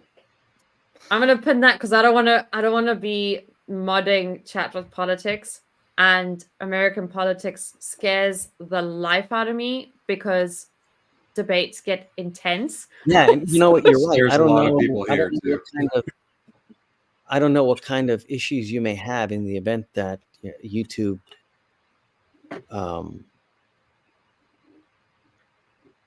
gets. I mean, is this something that you can talk? I don't know what the regulations are as far as what the boundary is. You can talk about. Technically, You can talk about the broad strokes, but us non-Americans don't touch American presidential elections. We stay out of that. That's a minefield, and YouTube is a minefield. You watched us. but also I mark my videos. Sorry, I mark my videos as news and politics so that at least like some of the stuff is it's because sometimes there are things in court that YouTube just does not want us talking about that has to do with selling your dancers for money and that sort of thing. And I was just like, here we have very free press. I want to be able to show this stuff. I want to be able to talk about this stuff. Not talking about that, not talking about child-related situations doesn't stop it from happening. It makes it a secret, and that makes it even worse. Which is funny because you hear a lot of Americans walking around talking about their First Amendment and freedom of speech, but kind of banned on a lot of things, or not banned, but reeled back. Yeah, but that's the same with unaliving, pew-pewing, stapulating. Can't even say what you're doing with the pew. I just got the pew just a couple days ago. Yeah. The unaliving, yeah. Do you know the worst part? When we're sitting in green rooms and discussing after a show or something, we're still keeping that. And then that was amazing that she claimed her 7-year-old daughter pew-pewed him in the back of the head. Because it's become a second language. We need to speak YouTube. Yeah. Well, I could write a thesis on YouTube and the words. And I have got a whole running document that I like to remind them of, like how there are people here that fought for these things, etc., etc. Because like it would actually be an interesting watch for you. There was a part of Oscar Pistorius's trial where the judge wanted to exclude certain portions because it wasn't like fit for normal TV. And so our media outlets, lawyers, went to argue, and the judge and the lawyers had to have a conversation about whether it's going against the freedom of speech, the freedom of media. Are they taking away the public's right to know? All of that had to go down in court just to not show those parts. Can you pin Psychosaurus Rex's comment to NGL? That's so funny. Well, you get used to it. Oh, that's another question I would like to ask. When you show, do you show evidence on a screen in court? Or For what you mean in trials? Yeah. Yes. Like, Yes. But what if it's graphic? But Because not on the YouTube stream. Yeah, we can't see it on YouTube. No, but in court, because sometimes we have things where we'll advise the audience that, or they will just show us on on our You know, private. it hasn't happened yet, you know. Typical cases that we try are assaults, DWIs, things of this nature. So you're not going to have, by and large, those real sensitive type issues. Now, we had a case earlier today. I don't know if that went to trial. I don't know, because chances are there would be body cam there. I don't know. I do wish we could see the body cam when you have trials, though. You can see kind it. of barely see it on the TV up in the can't. corner. Oh, but is it not too on far the away? screen. Is that what you mean? It's Yeah. I think the stream we can only see maybe just a corner of the TV, The camera I have but set it's up, not showing. Yeah. I only have one camera that's set up right at my bench, and it displays over the entire courtroom. I don't know how I could get it closer to the TV so you could see it. I mean, perhaps I could get with IT to where I could put it on my screen. I don't know. The next time we try a case, I'll see what we can do to have it better so that you can see it. Right. That's what Linus is saying is too far away. I can see about trying to fix that. I mean, I can't make any promises, but you know, then again, when's the last time we've tried anything? I mean, it's been so long, you know. So There's a lot of judges that do the Zoom court. Some of them have taken to YouTube. A lot of them don't acknowledge the YouTube public in general. When did you decide to go with the YouTube on yours, and what made you want to interact with the people watching your stream on YouTube and leaving the chat going all during your trial? Because a lot of people shut it down. I like to meet people, you know. I love meeting new people. I think it's fun. I think it's great, and that's what life's about. Life's about meeting new people, experiencing new things. You never know when one of these people you meet on YouTube, you might see them in the Netherlands, right? You never know, or in South Africa, right? With us, when did it happen? We started streaming. And I've, you know, ever since the advent of Zoom, I've always been online, but I've never streamed it. And then we streamed it one time, or how was it? Court Vibes initially saw us somehow, but I don't remember how. And then someone was saying, hey, you know, you should put it on YouTube because it would be a good learning experience. And I was thinking to myself, you know, but that's a great idea, because that's the idea, is to, you know, get the public to see it, learn, and then transparency, so to speak. I don't remember what I'm sorry, it escapes me, but I don't remember what the transition was that got us to YouTube, where we were streaming it. And I think that it was just Zoom streaming it, and I can't remember how it was live on the internet before. I have to think about that and get back to you on that one. I don't remember, but I like it, and I hope you guys enjoy it as much as I do, because I do. I like speaking with you guys. I like hanging out with you guys, and you see how much fun your chat has every day, and they're watching your court. So yeah, so we like it. I don't see much of it, really. I don't. I see you get the later part of the day. And yeah, when we're closing up shop, I get to see, hey, you guys, and you know, interact. But by and large, I don't see throughout the day what happens. So that's why I count on the mods to, like Linus and Maiko Psycho, to take care of it for me. Because ultimately, if I didn't have them, there would be no chat. I don't have the time to sit there and mod. I can't. So I rely on them. But I think it's really What I want to wonderful. know is, sorry, what I want to know is, why do courts say do not record and then put it on YouTube? Because initially they didn't want us to do what we're doing.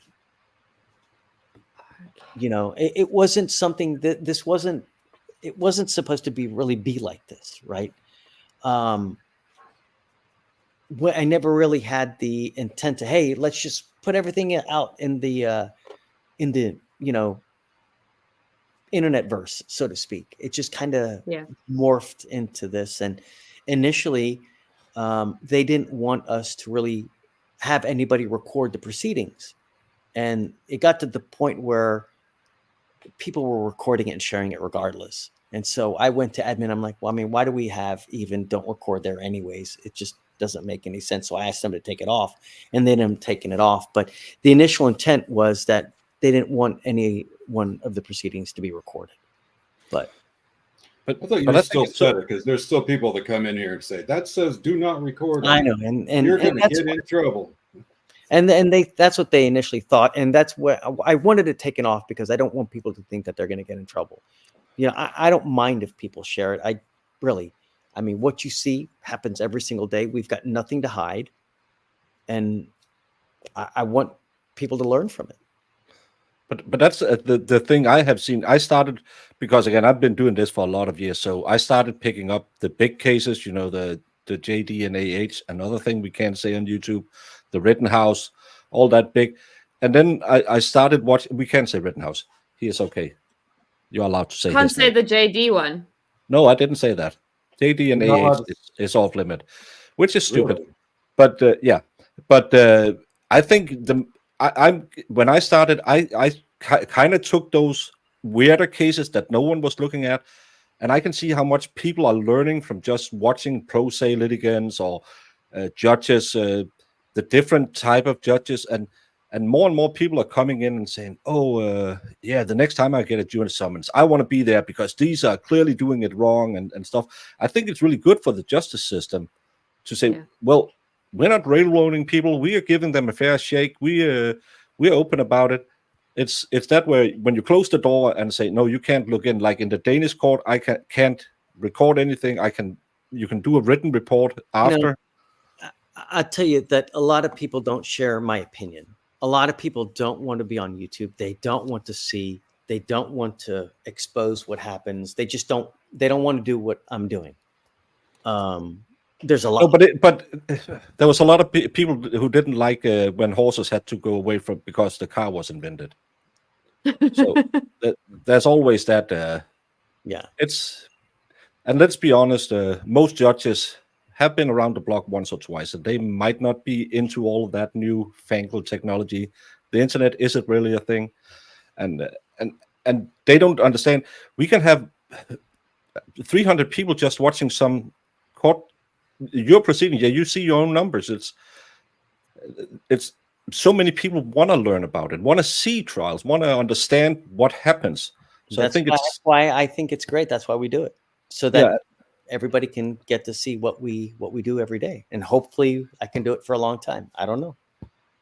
Has the coming of all the law tube and all the court streaming, has that tainted the jury pool at all? Has that affected that in any way with people that I watch court all the time? Whenever we do, have any kind of like a trial, I will always admonish everyone, hey, look, please don't. We're asking you to be honest. Please don't, because we want you to be able to hear everything and make a decision based on what you hear, not other outside influences, What about the lawyers? Is any of them, do you feel any of them are hamming it up a bit to be noticed? Nah. I don't know if you saw that there was a trial with Judge Borowski in Wisconsin or something, a guy who pew-pewed another guy and went on the run for 6 months. And his lawyer came in and he had copied the closing argument for the OJ trial, and he was just flashy. I mean, of course there could be, in all of society, there's always one that wants to put on a show, so with us, by and large, no, I don't, I've never had an experience where someone is trying to overact, overkill, they're usually in there, they get their job done and they get out. And that's what it's just work. We don't, there's no acting, so to speak. It's the real deal. What you see is what's been happening since the beginning. So, hey, look, Yeah. I got to run. One more question. Thank you so much. One more question. 3 o'clock, I have to go get my kid from school. I have a quick one while You- she's looking. How tall are you? Sometimes somebody Yes. says 6'3", somebody, it kind of goes back and forth. 6'5". Okay. No. What is that in the rest of the world? 5'6" to 5'7". 5'6" to 5'7". 176, Yeah. 78. Sorry, I didn't mean to Okay. interrupt you, Vicky. But weight? My last question. No, height. 178. Centimeters. They're still in the Hey, imperial what's system. wrong with you? We're in the freedom units. They're still. We didn't have to invent freedom units because we want to claim we are independent, so we'll make up. That's the same. How far is that away from you? Roughly banana pie. That's what I normally say when people ask it, because kilometers. What? That's communist, I believe. You know, I will say that thank you for hanging out with us in court. We appreciate that you watch. I hope you enjoy it and learn from it, because that's what it is for everybody. It's an experience to learn, see what we do every day, and the idea is to also show it to kids so that they see what happens, so that they don't make the same mistakes. I do And- have and one judges request. This scary is something we guys. used to do in radio all the time for longevity. Can you say, when I'm not in court, I watch Vicky Mac, please? When I'm not in court, I'm with Vicky Mac. Or I watch Brilliant. Vicky Mac. It doesn't matter either way. I love me some Vicky Mac. I do. I love your Oh, channel. It's brilliant. great. I do. And I watch you too. Thank you. Yeah, really. So, but thank you for having me. It's been real. Thank you. I'm glad we finally got the time zones lined up and all of And that. now I have to get back to real life. Daddy duty calls. 4 kids. Here we go. Yeah. So you're Rest of- three Well, we're on that gonna line watch 2 days the- ago. So. We're gonna watch the Mexican naked dance. I probably shouldn't have said the naked word before that, but The driveway dancers. Have fun. Yeah. And it was a great day today. It was a great day. So, It was fun. yeah. Okay, guys. Well, I'll see you Monday, huh? Yes. yeah. See you Having fun. Monday. Good to Thank see you you, so buddy. much. And Linus, and I don't know who else is. I can't see who else is watching. Karen Brasher's here. Who else? Oh, Jasmine, Bodie, Nicola, Psychosaurus Rex. Let me see who else. Did you know. see Donald. Jasmine's birthdays over the weekend? Yeah. Happy birthday, Jasmine. Devin S'more. Anyways, all right. I got to go do daddy duty. Thanks for having me, guys. And Bye. Thank you so much. for sure. Thanks, guys. Bye. Thank you. Oh, sorry, Baker. Sorry. I removed you by accident trying to remove him. Let me just put the cats back on. Right, So, we have some Winchester, watching to do. When did That you was start very learning? cool.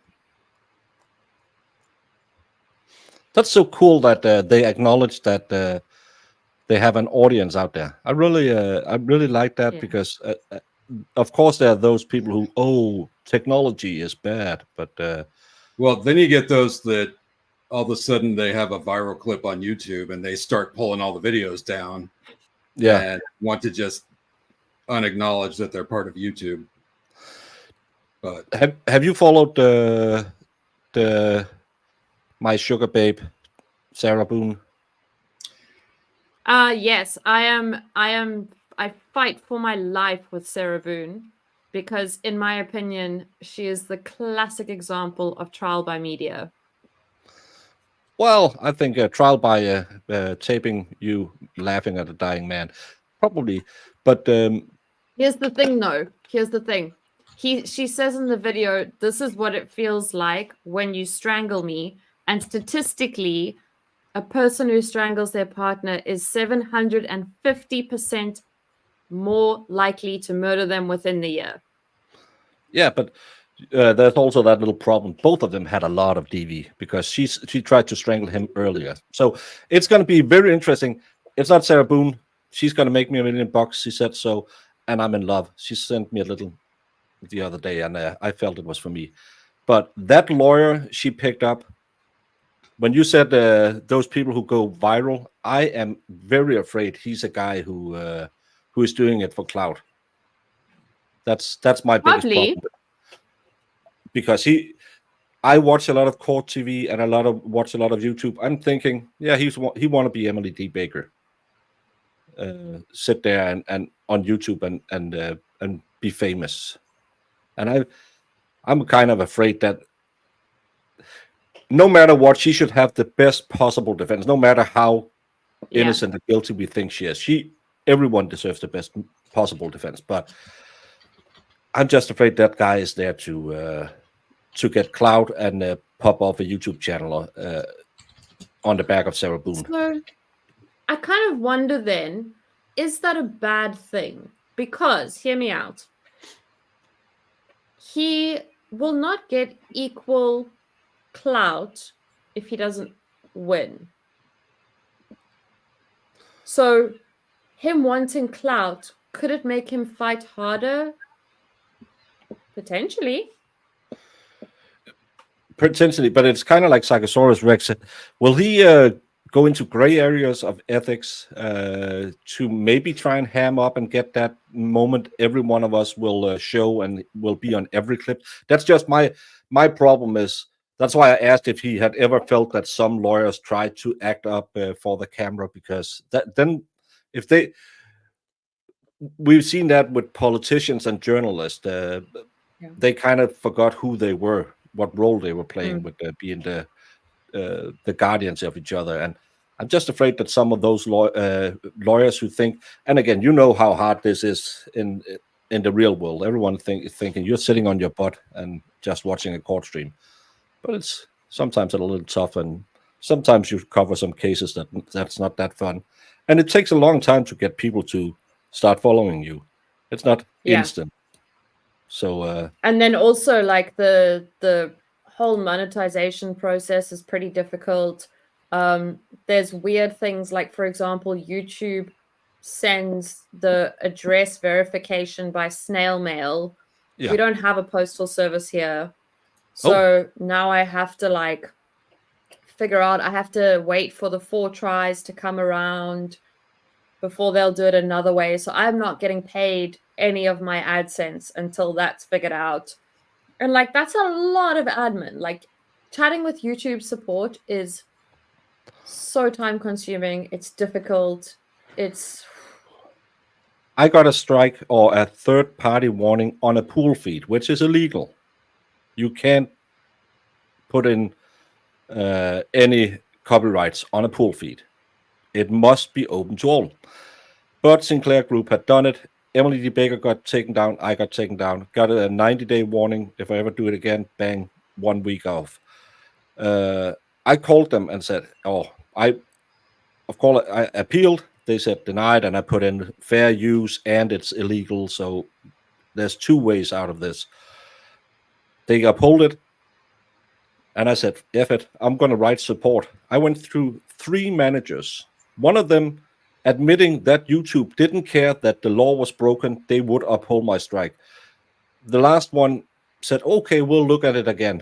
Before I fell asleep, I had it's good. And I can't do anything, even though I gave them the text from Utah saying you can't put a licensing on a pool feed.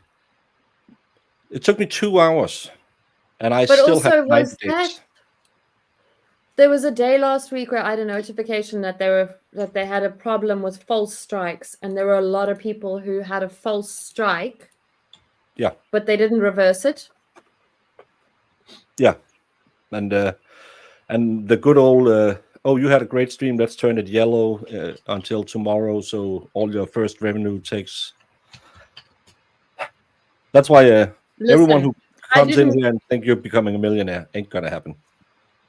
I didn't even know that I was supposed to change my settings on my streams after. So I've been happily sitting here doing like 8-hour streams for funds, and it's like $20 a stream. Great, happy days. I don't care. I'm having fun. Only to realize I had the settings wrong.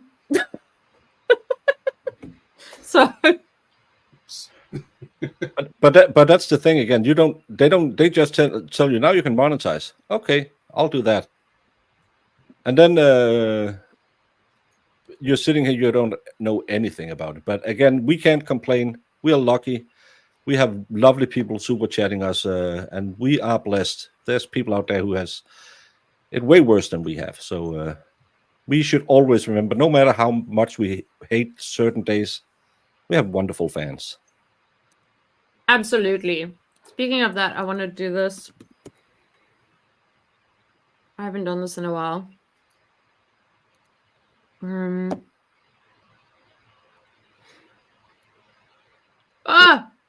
Vickyception. Oh, I can give myself a free milestone chat.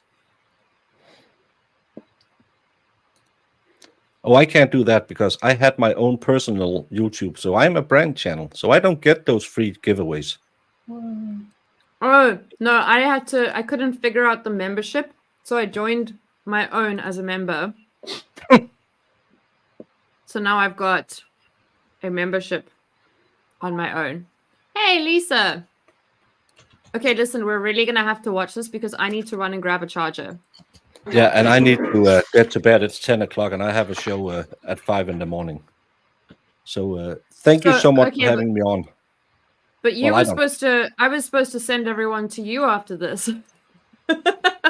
But I'm not streaming. I just did a video on the Karen Reed latest drop. But no, I'm going to be on there's a buddy of mine who has a Friday night live show every Friday night. So I get up at 5 a.m. in the morning so I can join him for the last 2 hours. So that's wonderful. Oh my gosh. We're going to love sometimes. Cool. But thank you so much for having me on. And now I'll get some sleep because tomorrow night I'll have my 2-year anniversary. So that'll be starting at 2 a.m. my time. So.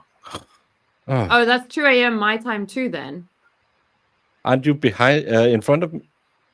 No, it's 10:15 right now. Yeah, we're in the same time zones. That's so weird. Finally, someone in the same time zone. The only thing is that means that I'm not going to be there for the 2-year. I'm sorry. I will, I don't know. Well, gift a membership in. That looks like bubbly candy in there. No, it's licorice with the good name. I don't know. This is what I was trying to describe earlier. I don't know if other places get bubbly, but the stuff is so legit. We had them years back, but this name is really good in English. Salty and fruity. Oh, I have it's a Milka bar. Oh yeah, okay, we get those here. Delicious. But, so that's for tomorrow. But thank you so much for having me on, and thank you, Steve. Very nice to meet you. And, nice to meet you too. I don't know if you ever found me on Discord. I should be over there. I don't know my. I sent you a friend request. I think it was you anyway. So are you Broken Baker? All one word. I believe so. Okay. I have mods. I'm one of those guys who's. I knew Al Gore gave us the internet, but is it real? So I'll figure it out. But Vicky, Steve, have a great night, and hopefully we'll see each other soon again. Yeah, absolutely. I'll be in your chat soon. That's good to hear. See ya. Thank you. Bye. Oh, that's very kind. Thank you, Broken Baker. I've added his channel to my description. It is a great channel. The chat is top tier. The humor is the darkest of humor. It is amazing. It is hilarious. I was like, wow, they say the things that I didn't think I should say out loud. I was there for hours when I was supposed to be editing. Okay, so guess what? I'm gonna have to put this up for this. Here we go.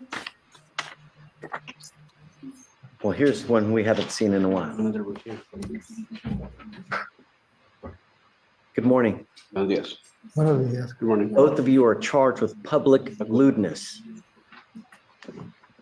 This is a Class A misdemeanor. You are facing up to a year in jail and or a $4,000 fine.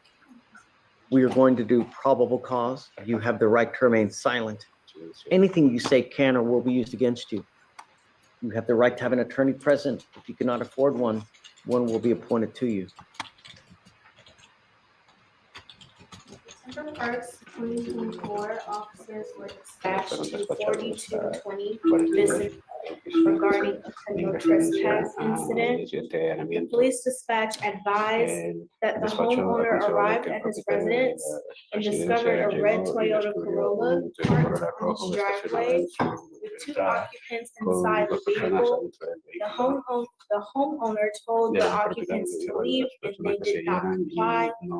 The officer arrived at the location and discovered the red Toyota was parked on the resident's driveway. The vehicle engine was off, and the vehicle's front right passenger window was rolled down. The officer approached the vehicle and observed a female, the co-defendant, laying on the front passenger seat, and a male, the other defendant, laying on top of her.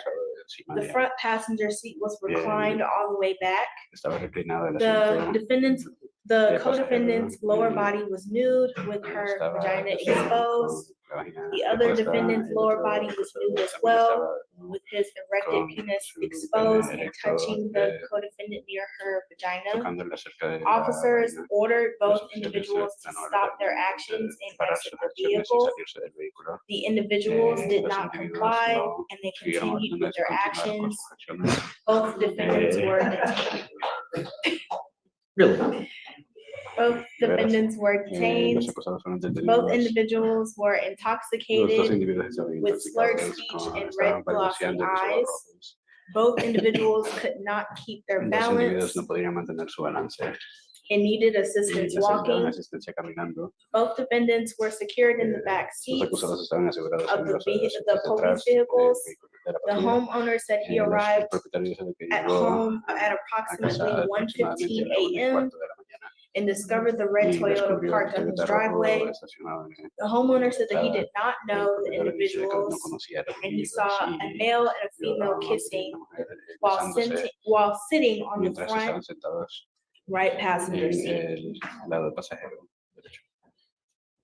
I am going to find that there's probable cause to go forward in both of your cases, and I would hope that you would recognize that this is something that's supposed to be a private event between both of you and not to display it to the entire world.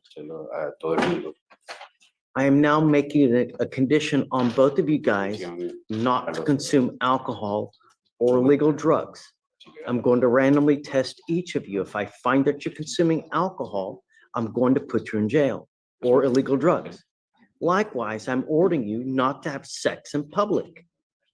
If you're going to have any kind of relations, do it indoors. Do you understand? Tell me, are both of you United States citizens? ¿Es ciudadano estadounidense, sí o no? No. Mr. Vasquez, are you here with or without permission in this country? Without permission. Ms. Pacheco, are you here with or without permission? Without permission. Do you know what happens if you go to jail? ¿Saben qué es lo que les puede pasar si van a la cárcel? Do you know what happens if you go to jail? Si va a la cárcel? No saben. No, I don't know. Think. Piense.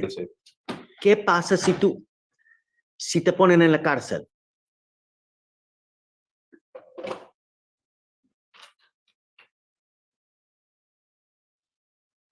Disculpe, señor juez, la verdad que cometimos una disculpe. I'm trying to give you a warning, and I want you to think about it. If you go to jail, Es un castigo. Es un castigo. Punishment. no. If you go to jail, Si usted va a la cárcel, immigration will find you. migración lo encontrará. They will put a detainer on each of you. You will be stuck in jail for the next 6 to 9 months, 6 a 9. waiting for immigration to do whatever they're going to do to you. You cannot bond out, and you will be stuck there for about the next 9 months. If you do not want this to happen, do not violate the conditions I've set forth now. This is the only warning you will get from me. I'm not going to do it again. If you're incapable of having relations indoors, then you'll be doing it in the jail. Lo harán en la cárcel. Do each of you understand? ¿Cada uno de ustedes entiende? Sí, entendemos. Yes, we understand. Tom, so you're representing only this gentleman? Okay. Ms. Pacheco, Señora Pacheco, tell me about yourself. Do you work? ¿trabaja? ¿Trabaja? Sí, Yes. What do you do, ma'am? ¿Qué tipo de trabajo hace? remodelación. Remodeling. Do you have children? ¿Tiene hijos? Uno. One. Where is this child? Guatemala. Okay. What kind of income do you earn? Lekker slaap, Toret. Baie dankie en baie dankie vir die Afrikaans. Maar ek is maar myne is baie slegs. Eso, ¿qué cantidad de ingresos recibe? 500. 500. How much a month? ¿Cuánto al mes? 2000. 2000. Do you have the ability to hire a lawyer, ma'am? No. Let's do this. I want you to fill out an application for me, and I'll determine whether you qualify for a court-appointed lawyer or not. As it stands now, each of you do not violate these conditions. I will put you in jail. You get no more warning. I told them no more alcohol, no more dope, because they're intoxicated. Not only that, who's driving? ¿Quién condució? It's a red truck. Is that your truck Rojo. ¿Es suyo? It's a or a Corolla? No driving. You do not have a Texas driver license. I am now making that a condition as well. Mr. Vasquez, if I find that you drive, likewise, you will go to jail. I don't care what your excuse is. Guys, I will have you sign a reset with Victoria. Both of you will also, Mr. Vasquez, I'm going to have you come up and sign a promise with me that you're not to drive. After that, both of you will meet with pretrial, sign your bond conditions. And after that, Mr. Vasquez will release you to your lawyer. Ms. Pacheco, we will have you take a seat in the jury box while we review your application. Please, guys. Thank you. Okay, BRB for real this time. Go there first before the no driving application. And then the check out.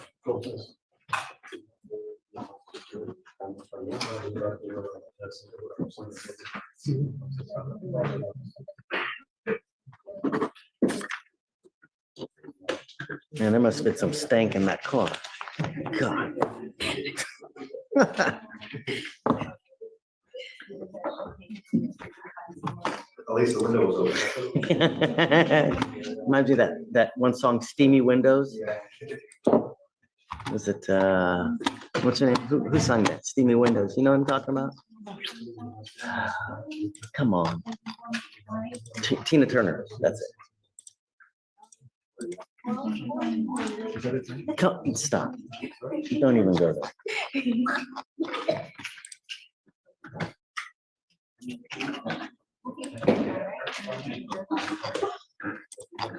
Come up, Mr. DeGuy.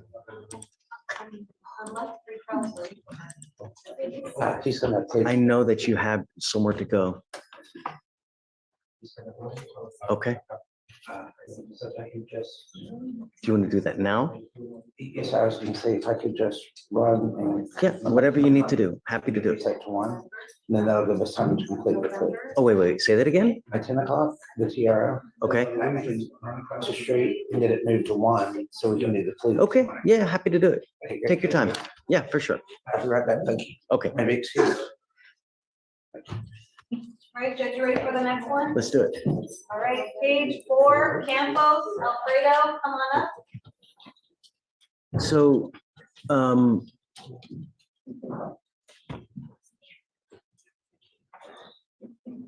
did you get all the condition, those two? Yeah, and the no sex in public, right? Yes. Okay.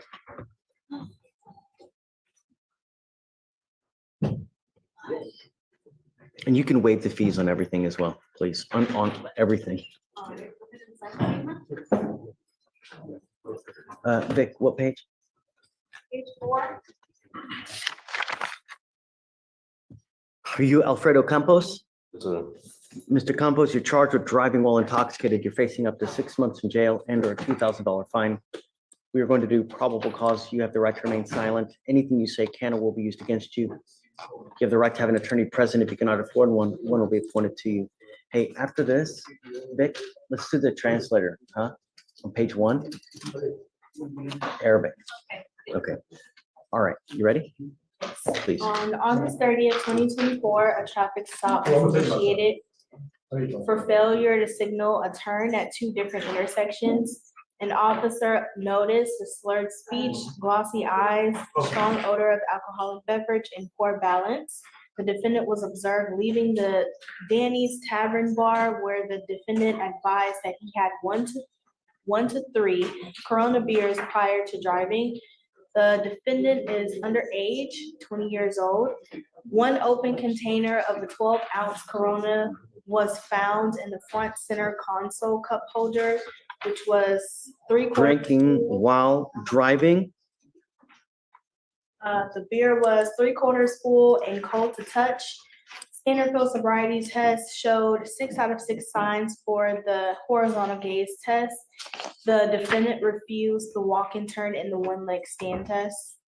The defendant refused to provide a sample of his breath or blood. The defendant also refused to sign the DIC. Blood search warrant was issued. What kind of criminal history does he have? Does he have any prior DWIs? He has no criminal history.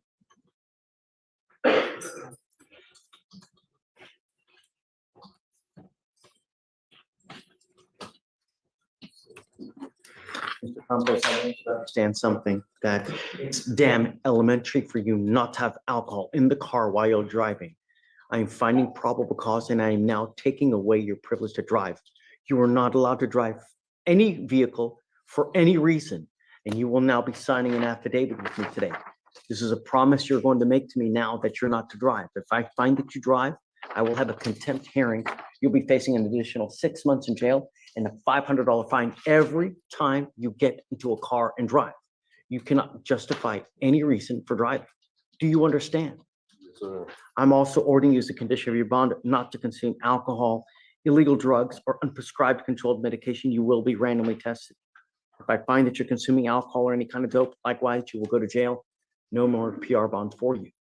Do you understand? Yes, sir. I hope you heed this warning, because if I catch you driving, I'm going to grow horns and a tail, and I'm going to let loose on you. Do you understand? I will have you sign this affidavit with me now. We're going to get you to Victoria, sign a reset. You must get a lawyer. We're going to reset your case for a couple of weeks. When you come back, please have a lawyer. After that, you'll get with pre-trial for your bond conditions and you'll be free to leave. Do not pick up any new cases. Don't drink, and especially don't drive.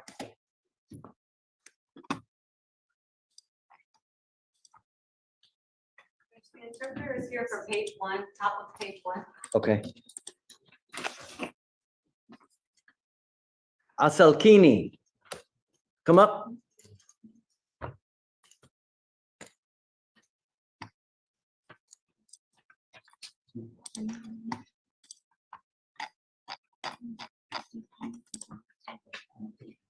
Good morning.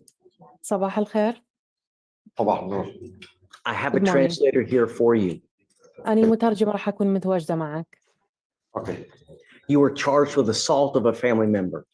عندك تهمة إنه أنت اعتديت على واحد من أفراد عائلتك. You are facing up to a year in jail and or a $4,000 fine. ممكن تبقى سنة بالسجن وتدفع كفالة $4,000 بسبب هذا الشيء. We are going to do probable cause. راح نشوف شنو السبب بهذه القضية. You have the right to remain silent. Anything you say can or will be used against you. عندك الحق إنه تبقى ساكت، لأن أي شيء تتكلم به ممكن يستخدم ضدك في المحكمة. You have the right to have an attorney present. عندك الحق أن يكون عندك محامي متمثل. If you cannot afford one, one will be appointed to you. إذا ما عندك الفرصة إنه تكلف محامي يحضر، نقدر إحنا نكلف المحكمة إنه تجيب لك محامي. Okay. On August 31st, 2024, في يوم 31 من الشهر الثامن من السنة الفائتة the deputy was dispatched to meet the citizen or to a meet the citizen call at a Whataburger. اللي صار إنه واحد من الشرطة أو الضباط أرسلوا إلى واتا برجر اللي هو مطعم At 1225 Fry Road in Katy, Harris County, Texas. I'm sorry, can you repeat that address for me? The complainants are sisters and the defendant is their father. المدعى عليهم هم أخوة والمعتدي في هذه الحالة هم والدهم. The complainant stated that on August 18th, 2024, the defendant, their father, assaulted them just because they overslept. Okay. والمدعى عليهم أو المدافعين قرروا إنه في يوم 18 من الشهر الثامن صار عليهم اعتداء من قبل والدهم لأن هم بقوا نايمين لفترة طويلة. Because they overslept during daytime hours in their home. لأن هم بقوا فترة طويلة نائمين في أوقات النهار. When the complainants woke up, the defendant was holding a belt. المعتدى عليهم عندما استيقظوا من النوم شافوا أن المعتدي بإيده حزام. And the defendant became aggressive with the complainants.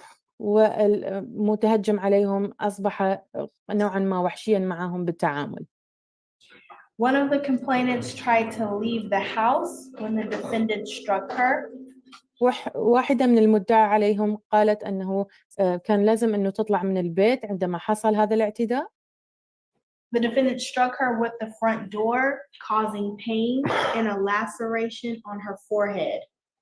المدعى عليها ذكرت أن المتهجم عليها في لحظة من الأوقات ضربها بالباب وسبب لها كدمة ونوعا من الخدوش على منطقة الجبهة أو الجبين. The defendant then grabbed a hanger and began to strike her on her thighs. وبدأ المتهجم عليها أنه جاب نوع من التعلاقات أو شيء وضربها على منطقة الأفخاذ. The strike to the thighs caused bruising to the complainant. الضربات المتتالية على منطقة الفخذ سببت رضوض وكدمات. The complainant ran from the house to get away from the defendant. المعتدى عليها حاولت أنه تطلع من المنزل بسبب المتهجم. And ran to a neighbor's door and asked for help. وركضت إلى أحد من بيوت الجيران وطلبت المساعدة. The second complainant stated that the defendant asked her if she wanted to follow her sister. المعتدى عليها الثانية ذكرت أنه المتهجم ذكر لها أنه إذا تريد هي هم تلحق أختها الثانية. The second complainant said yes and tried to walk out of the door. والمدعية الثانية أو اللي متهجم عليها ذكرت أنه قالت نعم وبدت تنطلق لاتجاه الباب. The defendant grabbed her to prevent her from leaving. بعدين المتهجم لزمها ومنعها من الخروج من المنزل. And punched her in the left eye with a closed fist, causing pain. وضربها بلكمة أو بقبضة. We only have one assault. We only have one assault. في هذه الحالة عندنا اعتداء واحد. ليش؟ I'm sure it's time. Both complainants have visible injuries and took photos after the incident. المدعين في هالقضية اثنيناتهم عندهم إصابات وعندهم صور لهذه الإصابات. The defendant and his son stated that there was no physical contact. المتهجم وابنه ادعوا إنه ماكو أي خلينا نقول تلامس جسدي. But the defendant admitted to being upset.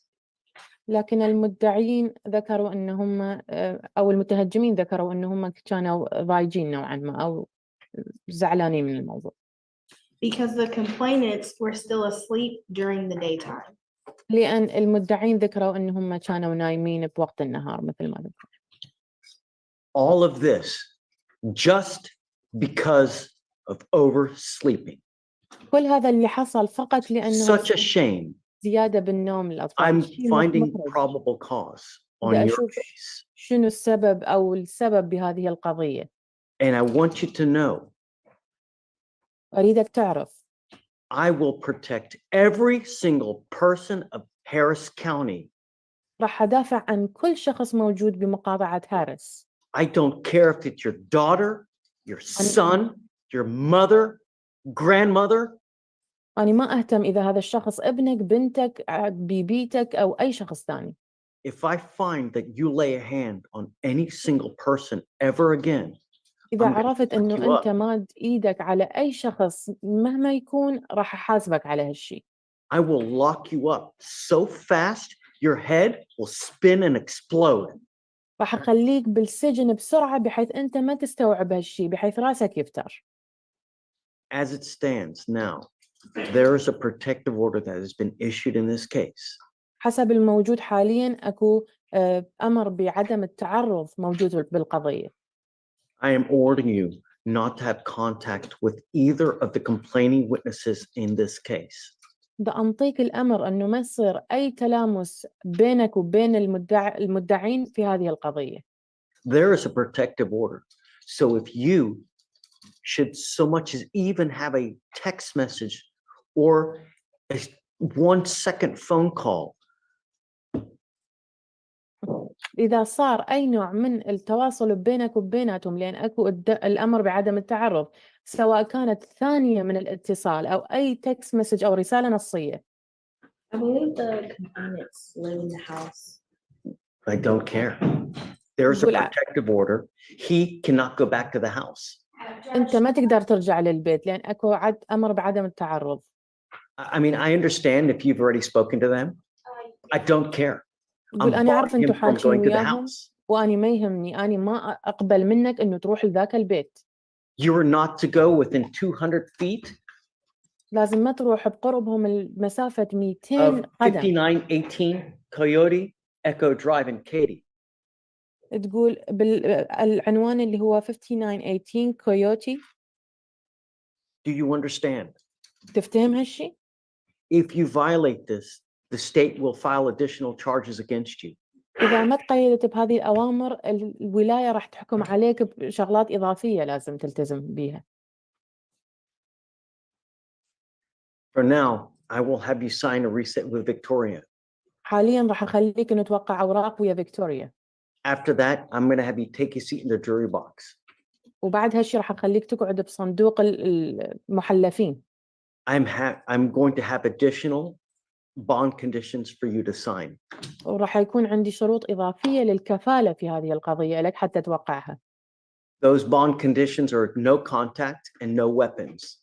الشروط الكفالة هي أنه لازم ما تكون بحوزتك أي أسلحة، ولازم ما تتعرض لذول الأشخاص نهائياً. That will survive the entirety of this case. لأن هذه الشغلة الوحيدة اللي راح تطلعك من هالقضية. You know, my kids قلت wake up تعرف أنا every عندي morning, أطفال 5 in the يقعدون morning, كل يوم، and I wish they would oversleep. وأني أتمنى إذا ينامون شوية زايد. I can't even get a good night's sleep. لأن أني ما أنام زين مرات بالليل. And here you are, because this. وأنت موجود هاليوم ويانا بسبب هالشي. I wonder if those kids walk on eggshells around you. أني أتفاجأ إذا هذول الأطفال ما يمشون على رؤوس أصابعهم يمك بهالحالة. Do they live in fear of making daddy mad for any reason? هم عايشين برعب وخوف إنه هم يضوجون والدهم لأي سبب. If they do, I sure feel bad for them. إذا هذه حالتهم فأني زعلان كلش عليهم. It's no way to live in constant fear. هذه مو وضعية إن الواحد يعيش بخوف متلازم أو دائم. We'll have you sign your reset and then take a seat in the jury box. روح وقع هذه الأوراق وبعدين اقعد بالصندوق مال المحلفين. اوكي بس ممكن سؤال؟ Would I ask you a question, Your Honor? Let's do this. You have a lawyer. قول عندك محامي. عندي بس ما بعرف، هو هذا سؤالي، ما بعرف ليش ما إجا. He's saying I have it but I don't know why he's not present today. We will wait for them to come. راح ننتظر إنه يجي. It's early. They may be here. They may get here in half an hour or an hour. عدل من وقت بلكت يجي بعد نص ساعة أو ساعة. We will wait for them to arrive. But regardless, I'm going to have you sign these bond conditions and we'll just wait for your lawyer to arrive as well. وراح نقدر ننتظر انه يوصل، بس في كل الاحوال لازم تروح توقع هذه الاوراق اللي اشترطنا عليك بيها. Oh, wait, اوكي. states. So guys, can you file no contact, no weapons?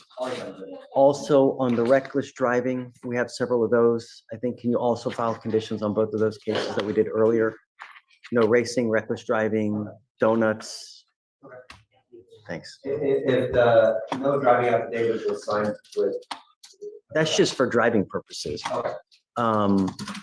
I guess that would cover that one. Yeah. But if we could do the other one, please. It was the first case I think we did with Matt.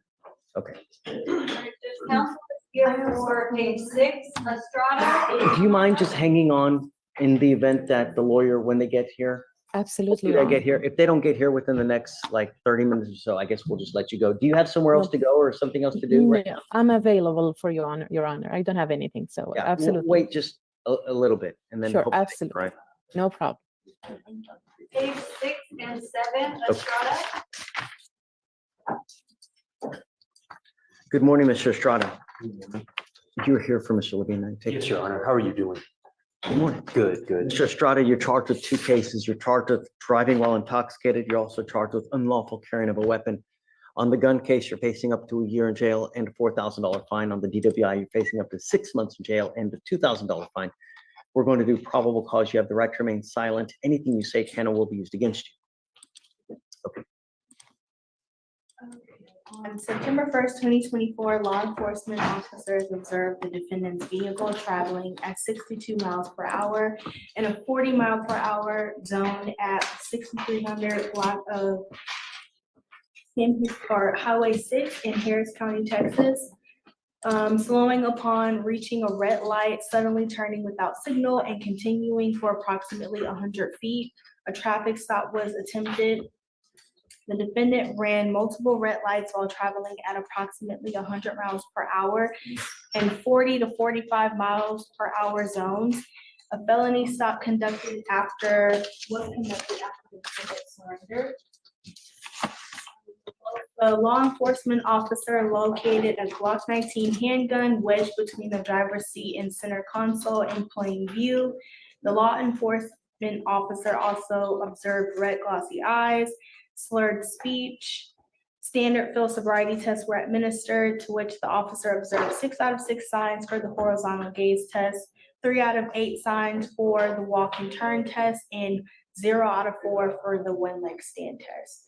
The law enforcement officer requested that the defendant state his alphabets from A to M, to which the defendant incorrectly stated alphabets with letters C, E, and D. The defendant was read DIC and he consented to a breath test.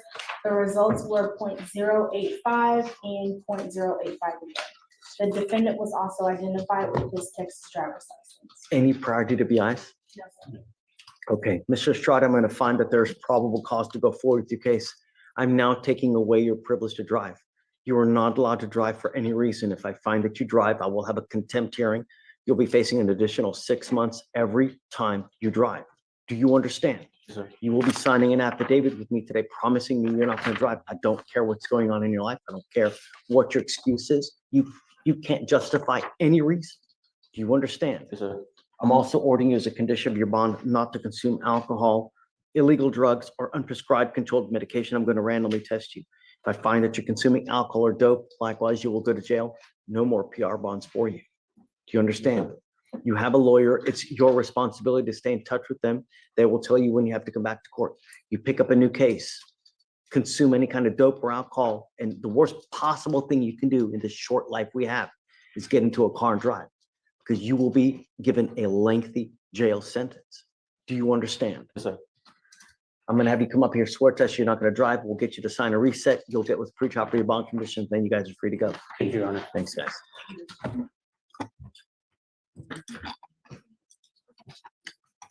Hey, Dave, there was a murder case yesterday that they were going to ask for us to arraign. I mean, I saw that there were multiple loose animals. I don't know the secretaries that actually filed, obviously, the murder came to highlight that. So it's gonna have some carryover. Have to mag them so that they don't I cut mean, it loose. if there is the below the connect out there, but if he doesn't. I mean, effectively, if he doesn't, then he's gonna be, yeah, until he waits. All his Okay, Sorry, Your Honor, may I reapproach briefly on Mr. Estrada? sure. Would the court consider allowing him to drive with an interlock installed? I believe the. He's felon- going 100 in a 40-mile-per-hour zone. You're lucky you didn't hit and kill someone, Mr. Estrada. I want you to appreciate the privilege of driving. It's not a right. It's a privilege. And at 140, hell no.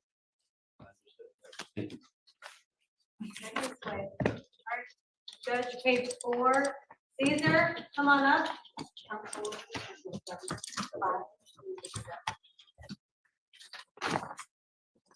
What page you say? 4, We're still on page 4? I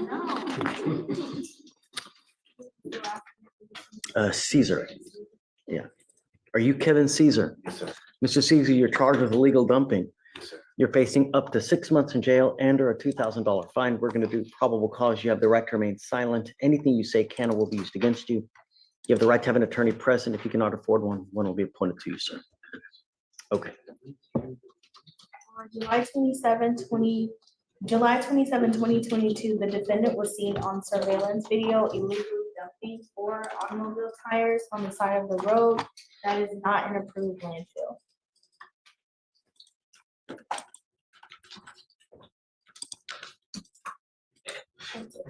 Okay.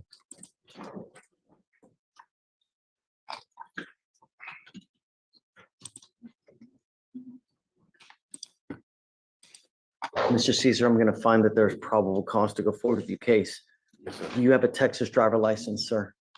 Yes, it's at the house. Can you run his license, please? See if he has an eligible license. Do you have liability insurance in your name? Oh, no, it was in my brother's name, in one of his trucks. Do you have liability insurance in your name? Then you're not allowed to drive. Yes, sir. Do you understand? Yes, sir. I am making that a condition of your bond. If Yes, you sir. have a valid Texas driver license and you get liability insurance that says Kevin, Caesar, and the actual car that you're driving, I'll allow you to drive. Okay. But until I know that and you come and show it to me, do not drive. Otherwise, you will go to jail for a very long time.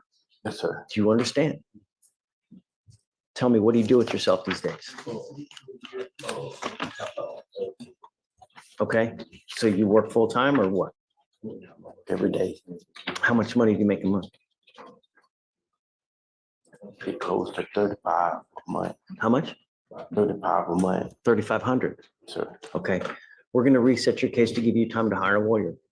Sir. I really hope that you understand when I mean no driving, I absolutely mean it. If you drove here, you may not drive home.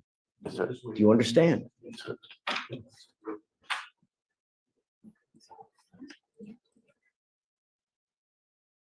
How do you spell your last name? Is it C? C-E-A.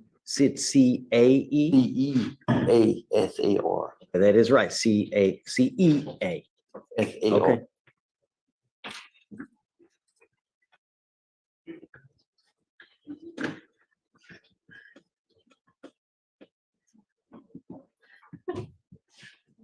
Sorry, I learned the license. It shows that he has.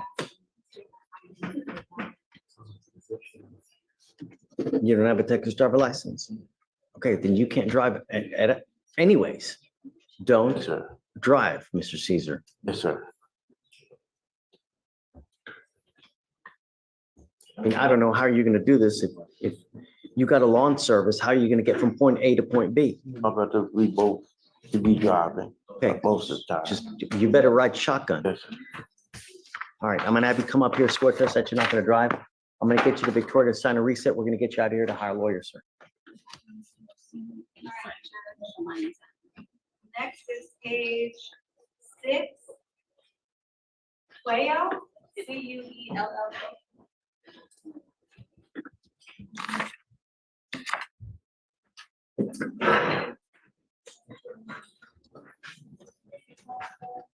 Hey, John? Good morning, Judge. I'm here on Mr. Quello.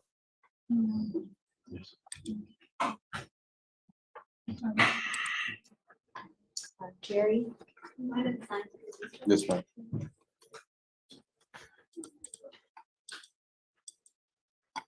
Mr. Quello, I'm gonna tell you now that I think your bond is wholly insufficient with regard to how many times you've taken off on us. Your case is 1,072 days old, and you've taken off on us at least 4 different times. A $3,000 bond is insufficient. Your bond should be at least $10,000. I got a job. You get my drift? Sir.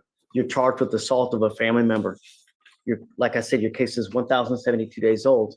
I'm gonna give you the opportunity to talk to your lawyer to figure out what we're gonna do, but we figure out today what happens with your case. Do you understand? I guess, can you put him in back and let him use the phone? Can I give you the number, John? Yes, please, Judge. It's, I'm gonna chat it to you. Thank you.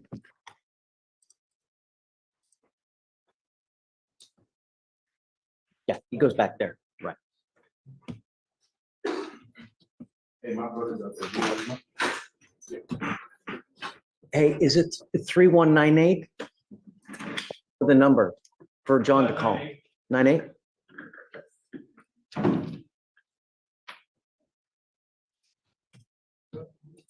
Do you guys have an offer on this case? Because Judge, 6 months PTI offer has been made previously. Are you keeping it? I'm going to go double check with the complainant right now, and if she has still no objections, then. Okay. Yes. They made a 6-month PTI offer on this case. Did you all, the time served as well, or what? Yes, Judge, I will consider it. Okay. But John Paul, I don't know if I'm down to just let him, but just call back and see what you guys want to do and let me know, okay? Thank you, Judge. I appreciate it. Thanks, bud. Who's next? Page 7, Blaze, come on up.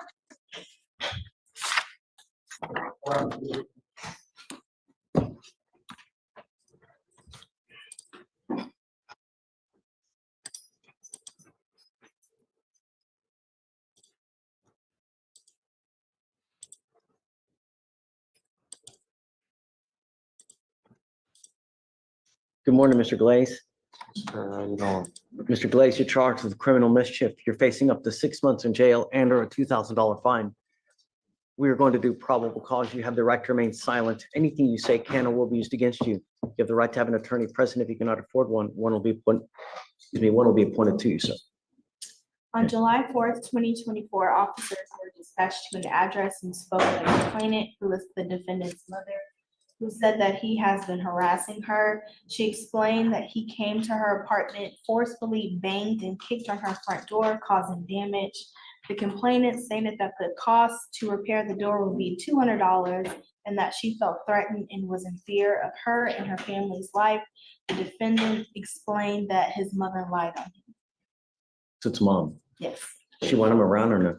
So according to the RIP call, she said that she doesn't want a protective order. She thinks that the defendant, she's going through some stuff and hurt people.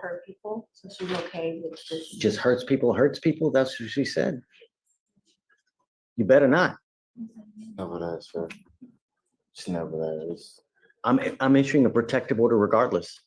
I want you to understand that I'm finding her. Let me see. It is Katrina Glaze as a protected individual. Sorry, Katina Glaze as a protected individual. You cannot commit family violence or an assault against this person, commit an act or furtherance of an offense under section 42.072, which is the stalking statute. You cannot threaten, harass. So I understand. You cannot use another person to communicate a threat or harassing behavior. You cannot go within 200 feet of where she lives or where she works. Do you understand? Yes, sir. Now, you have already missed court once. This is your second PR bond. 3 strikes. Guess what happens? Right. You miss court again. You will not get another PR bond. Yes, sir.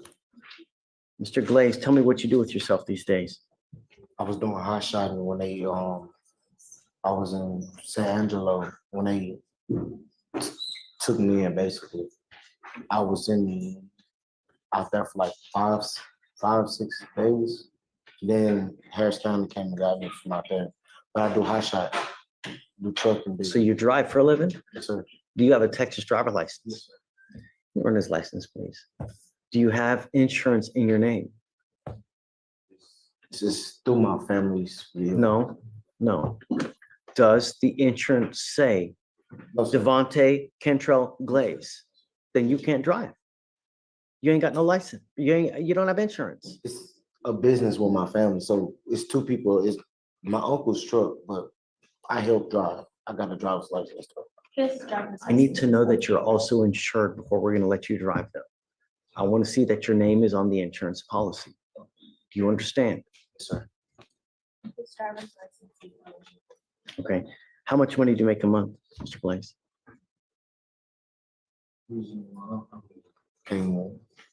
Probably about 5, 6 $5,000-6,000 a month. Really? Yeah. Take care of my kid. Go to work. Same thing. Can't do nothing right now because I got a warrant right now in Harris County. So he don't want me driving right now, so I can't drive right now. I'm not asking you to do anything but follow the law, Mr. Glaze. I'm not asking you to split the atom. It's not just what it is right now. Just get insurance, and if you show me that you have insurance, I'll let you drive. Yes, sir. So I can't drive right now? No, you don't have insurance. Mr. Glaze, It's a lot of. get insurance and I'll let you drive. It's not, that's it. It's not my truck. It's not mine. You can get non-owners operators insurance with your name It's on not it. like a CDL's truck. It's a regular truck. It's his. It's still a 4,000-pound missile that can hurt and injure someone. And if you get into an accident while you're driving and you're not insured, what happens to the other people? They're hosed. No insurance company is going to give them money because you're not part of the policy. Yes, sir. All I'm trying to do is protect everyone in Harris County in the event that you get into an accident. They don't happen they're not on purposements, they're accidents.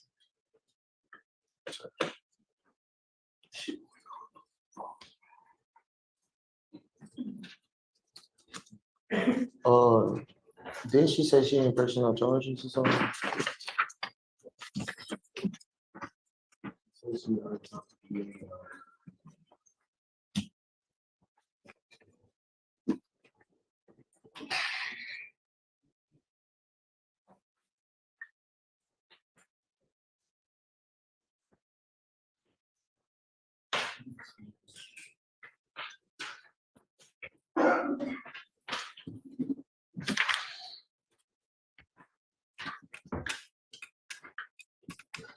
I'm gonna have you come up here, swear to us that you're not gonna drive without insurance.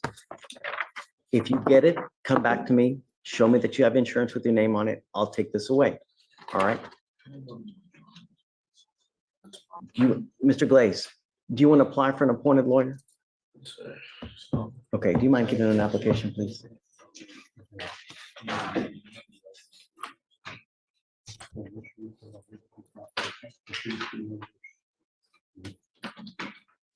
Thank you. He's gonna first swear to he's not gonna drive, and then he goes to sign a reset with Victoria. All right, Judge, next is page 11.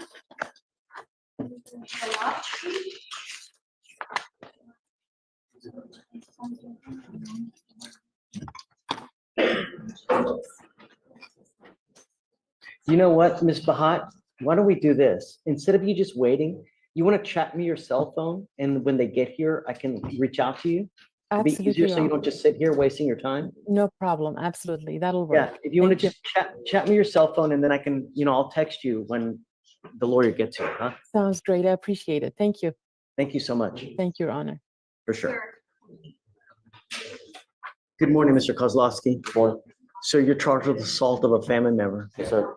Facing up to a year in jail and or a $4,000 fine. We are going to do probable cause. You have the right to remain silent. Anything you say can or will be used against you. You have the right to have an attorney present. If you cannot afford one, one will be appointed to you, sir. On April 1st, 2024, in Harris County, Texas, an officer was dispatched to a domestic disturbance. The officer met with the complainant. The complainant and the defendant have a child together.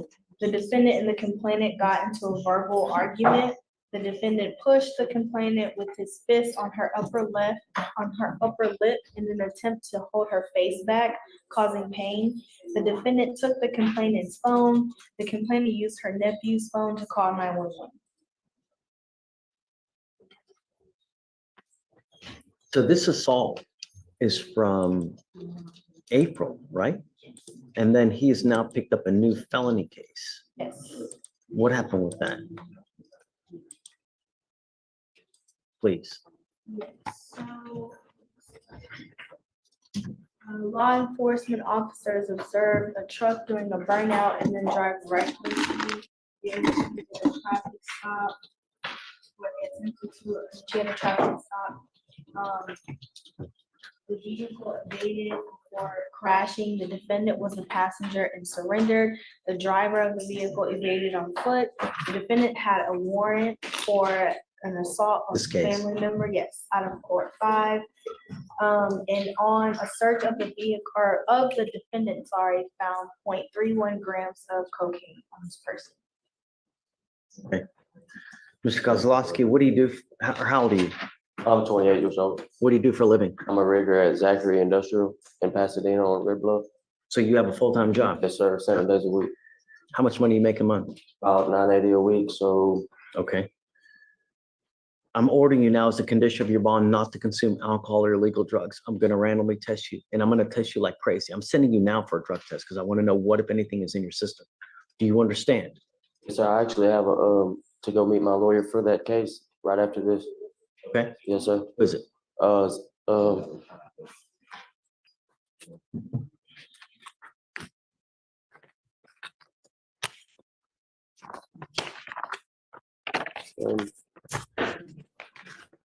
Oh, do you have an appointed lawyer upstairs?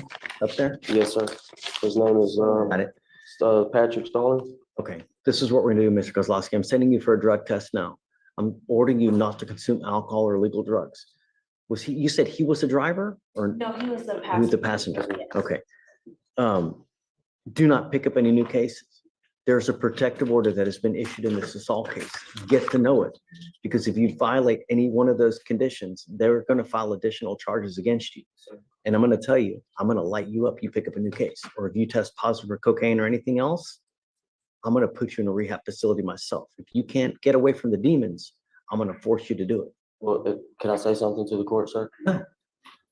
I want you to stop using, and that's it. Yes, sir. If you can't, you now. I'll test positive for marijuana. I understand. I'm not gonna ding you for marijuana. You're doing other stuff, I'm gonna ding you. I'm gonna give you a chance to get clean from the marijuana. Yes, sir. But I'm gonna tell you now, you are in the free world now. Yes, sir. You have been given the chance to stop yourself. If you are unable to do it, or if you don't want to do it, then I'm gonna force you. Sir. And I promise you're not gonna like the way that I do it. Sir. So it's going to stop one way or the other. We're gonna do this either the easy way, which is your way, or we'll do it the hard way, my way, which you're not gonna like. Yes, sir. You understand? Yes, sir. I'm sending you now. I want you to come back. And then we'll get you a reset after that. What about the other, I have to go to right after this? I have to go You straight. don't have to go to the other court anyways. Your court's set for October. No, no, I have a message from him. I have to go to, After you're done with court today, yeah, go meet with your lawyer. yeah, he told me I have to go to. All right, that's fine. I'm not, no, I was just asking. If you're going to do an errand for us, no one is gonna ding you upstairs Yes, for sir. it. Okay, You understand? yes, sir. Okay, so let's send him now and then we'll have him come back. I'm sending him for a drug test right now, and then we'll have him come back. It'll be THA. And then conditions with pretrial, no drugs, no alcohol, no contact, no weapons. All right, Yes, sir. we'll have you sign a reset, and then I'm gonna have you sent down for drug test and then come back. Yes, sir. All right. Right this way. All right, Judge, next is page 12. Macias, come on up. Hugh's here. Do you have an arraignment? Yes, I do. Okay, For Todd Miller. And he had bonded. that's no arraignment. What's that? Todd Miller's no arraignment. That's what I have. Todd Miller's a frequent flyer. That's okay. Todd Miller, come up. Judge, he This is the bonded one out. where we issued the warrant because he didn't come. No, it was, he picked up the new offense and then he bonded, set bond and then bonded out and then we're gonna have a scram, device placed on him. Okay. That was from the last court setting. That's right. I took you into jail because you picked up the new case with the assault against a security guard at the bar where he's allegedly drinking and hooting and hollering, or going into the bar, gets into a pissing match with the security officers or something, right? Isn't that it? Right. All right. Allegedly, yes. Allegedly.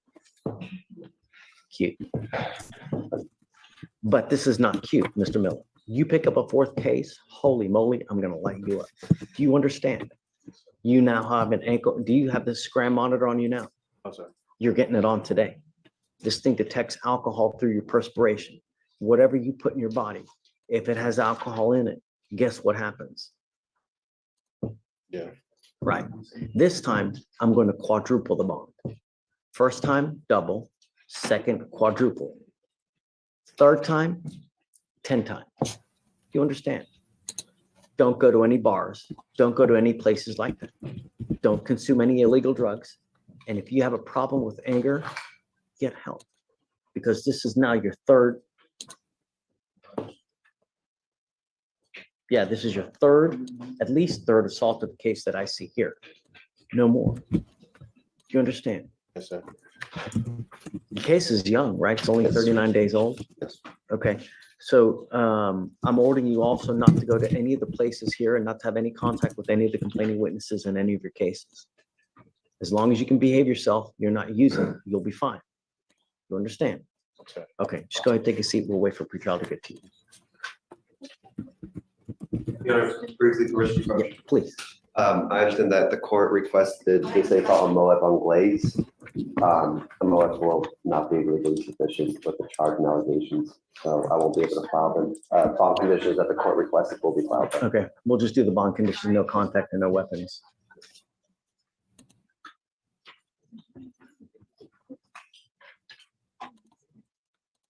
Okay, friends. Oh. Steve's still logged in. And now there's a Winchester. Almost on camera. I'm going to say goodnight. I don't know why it's doing this. Yeah, that's better.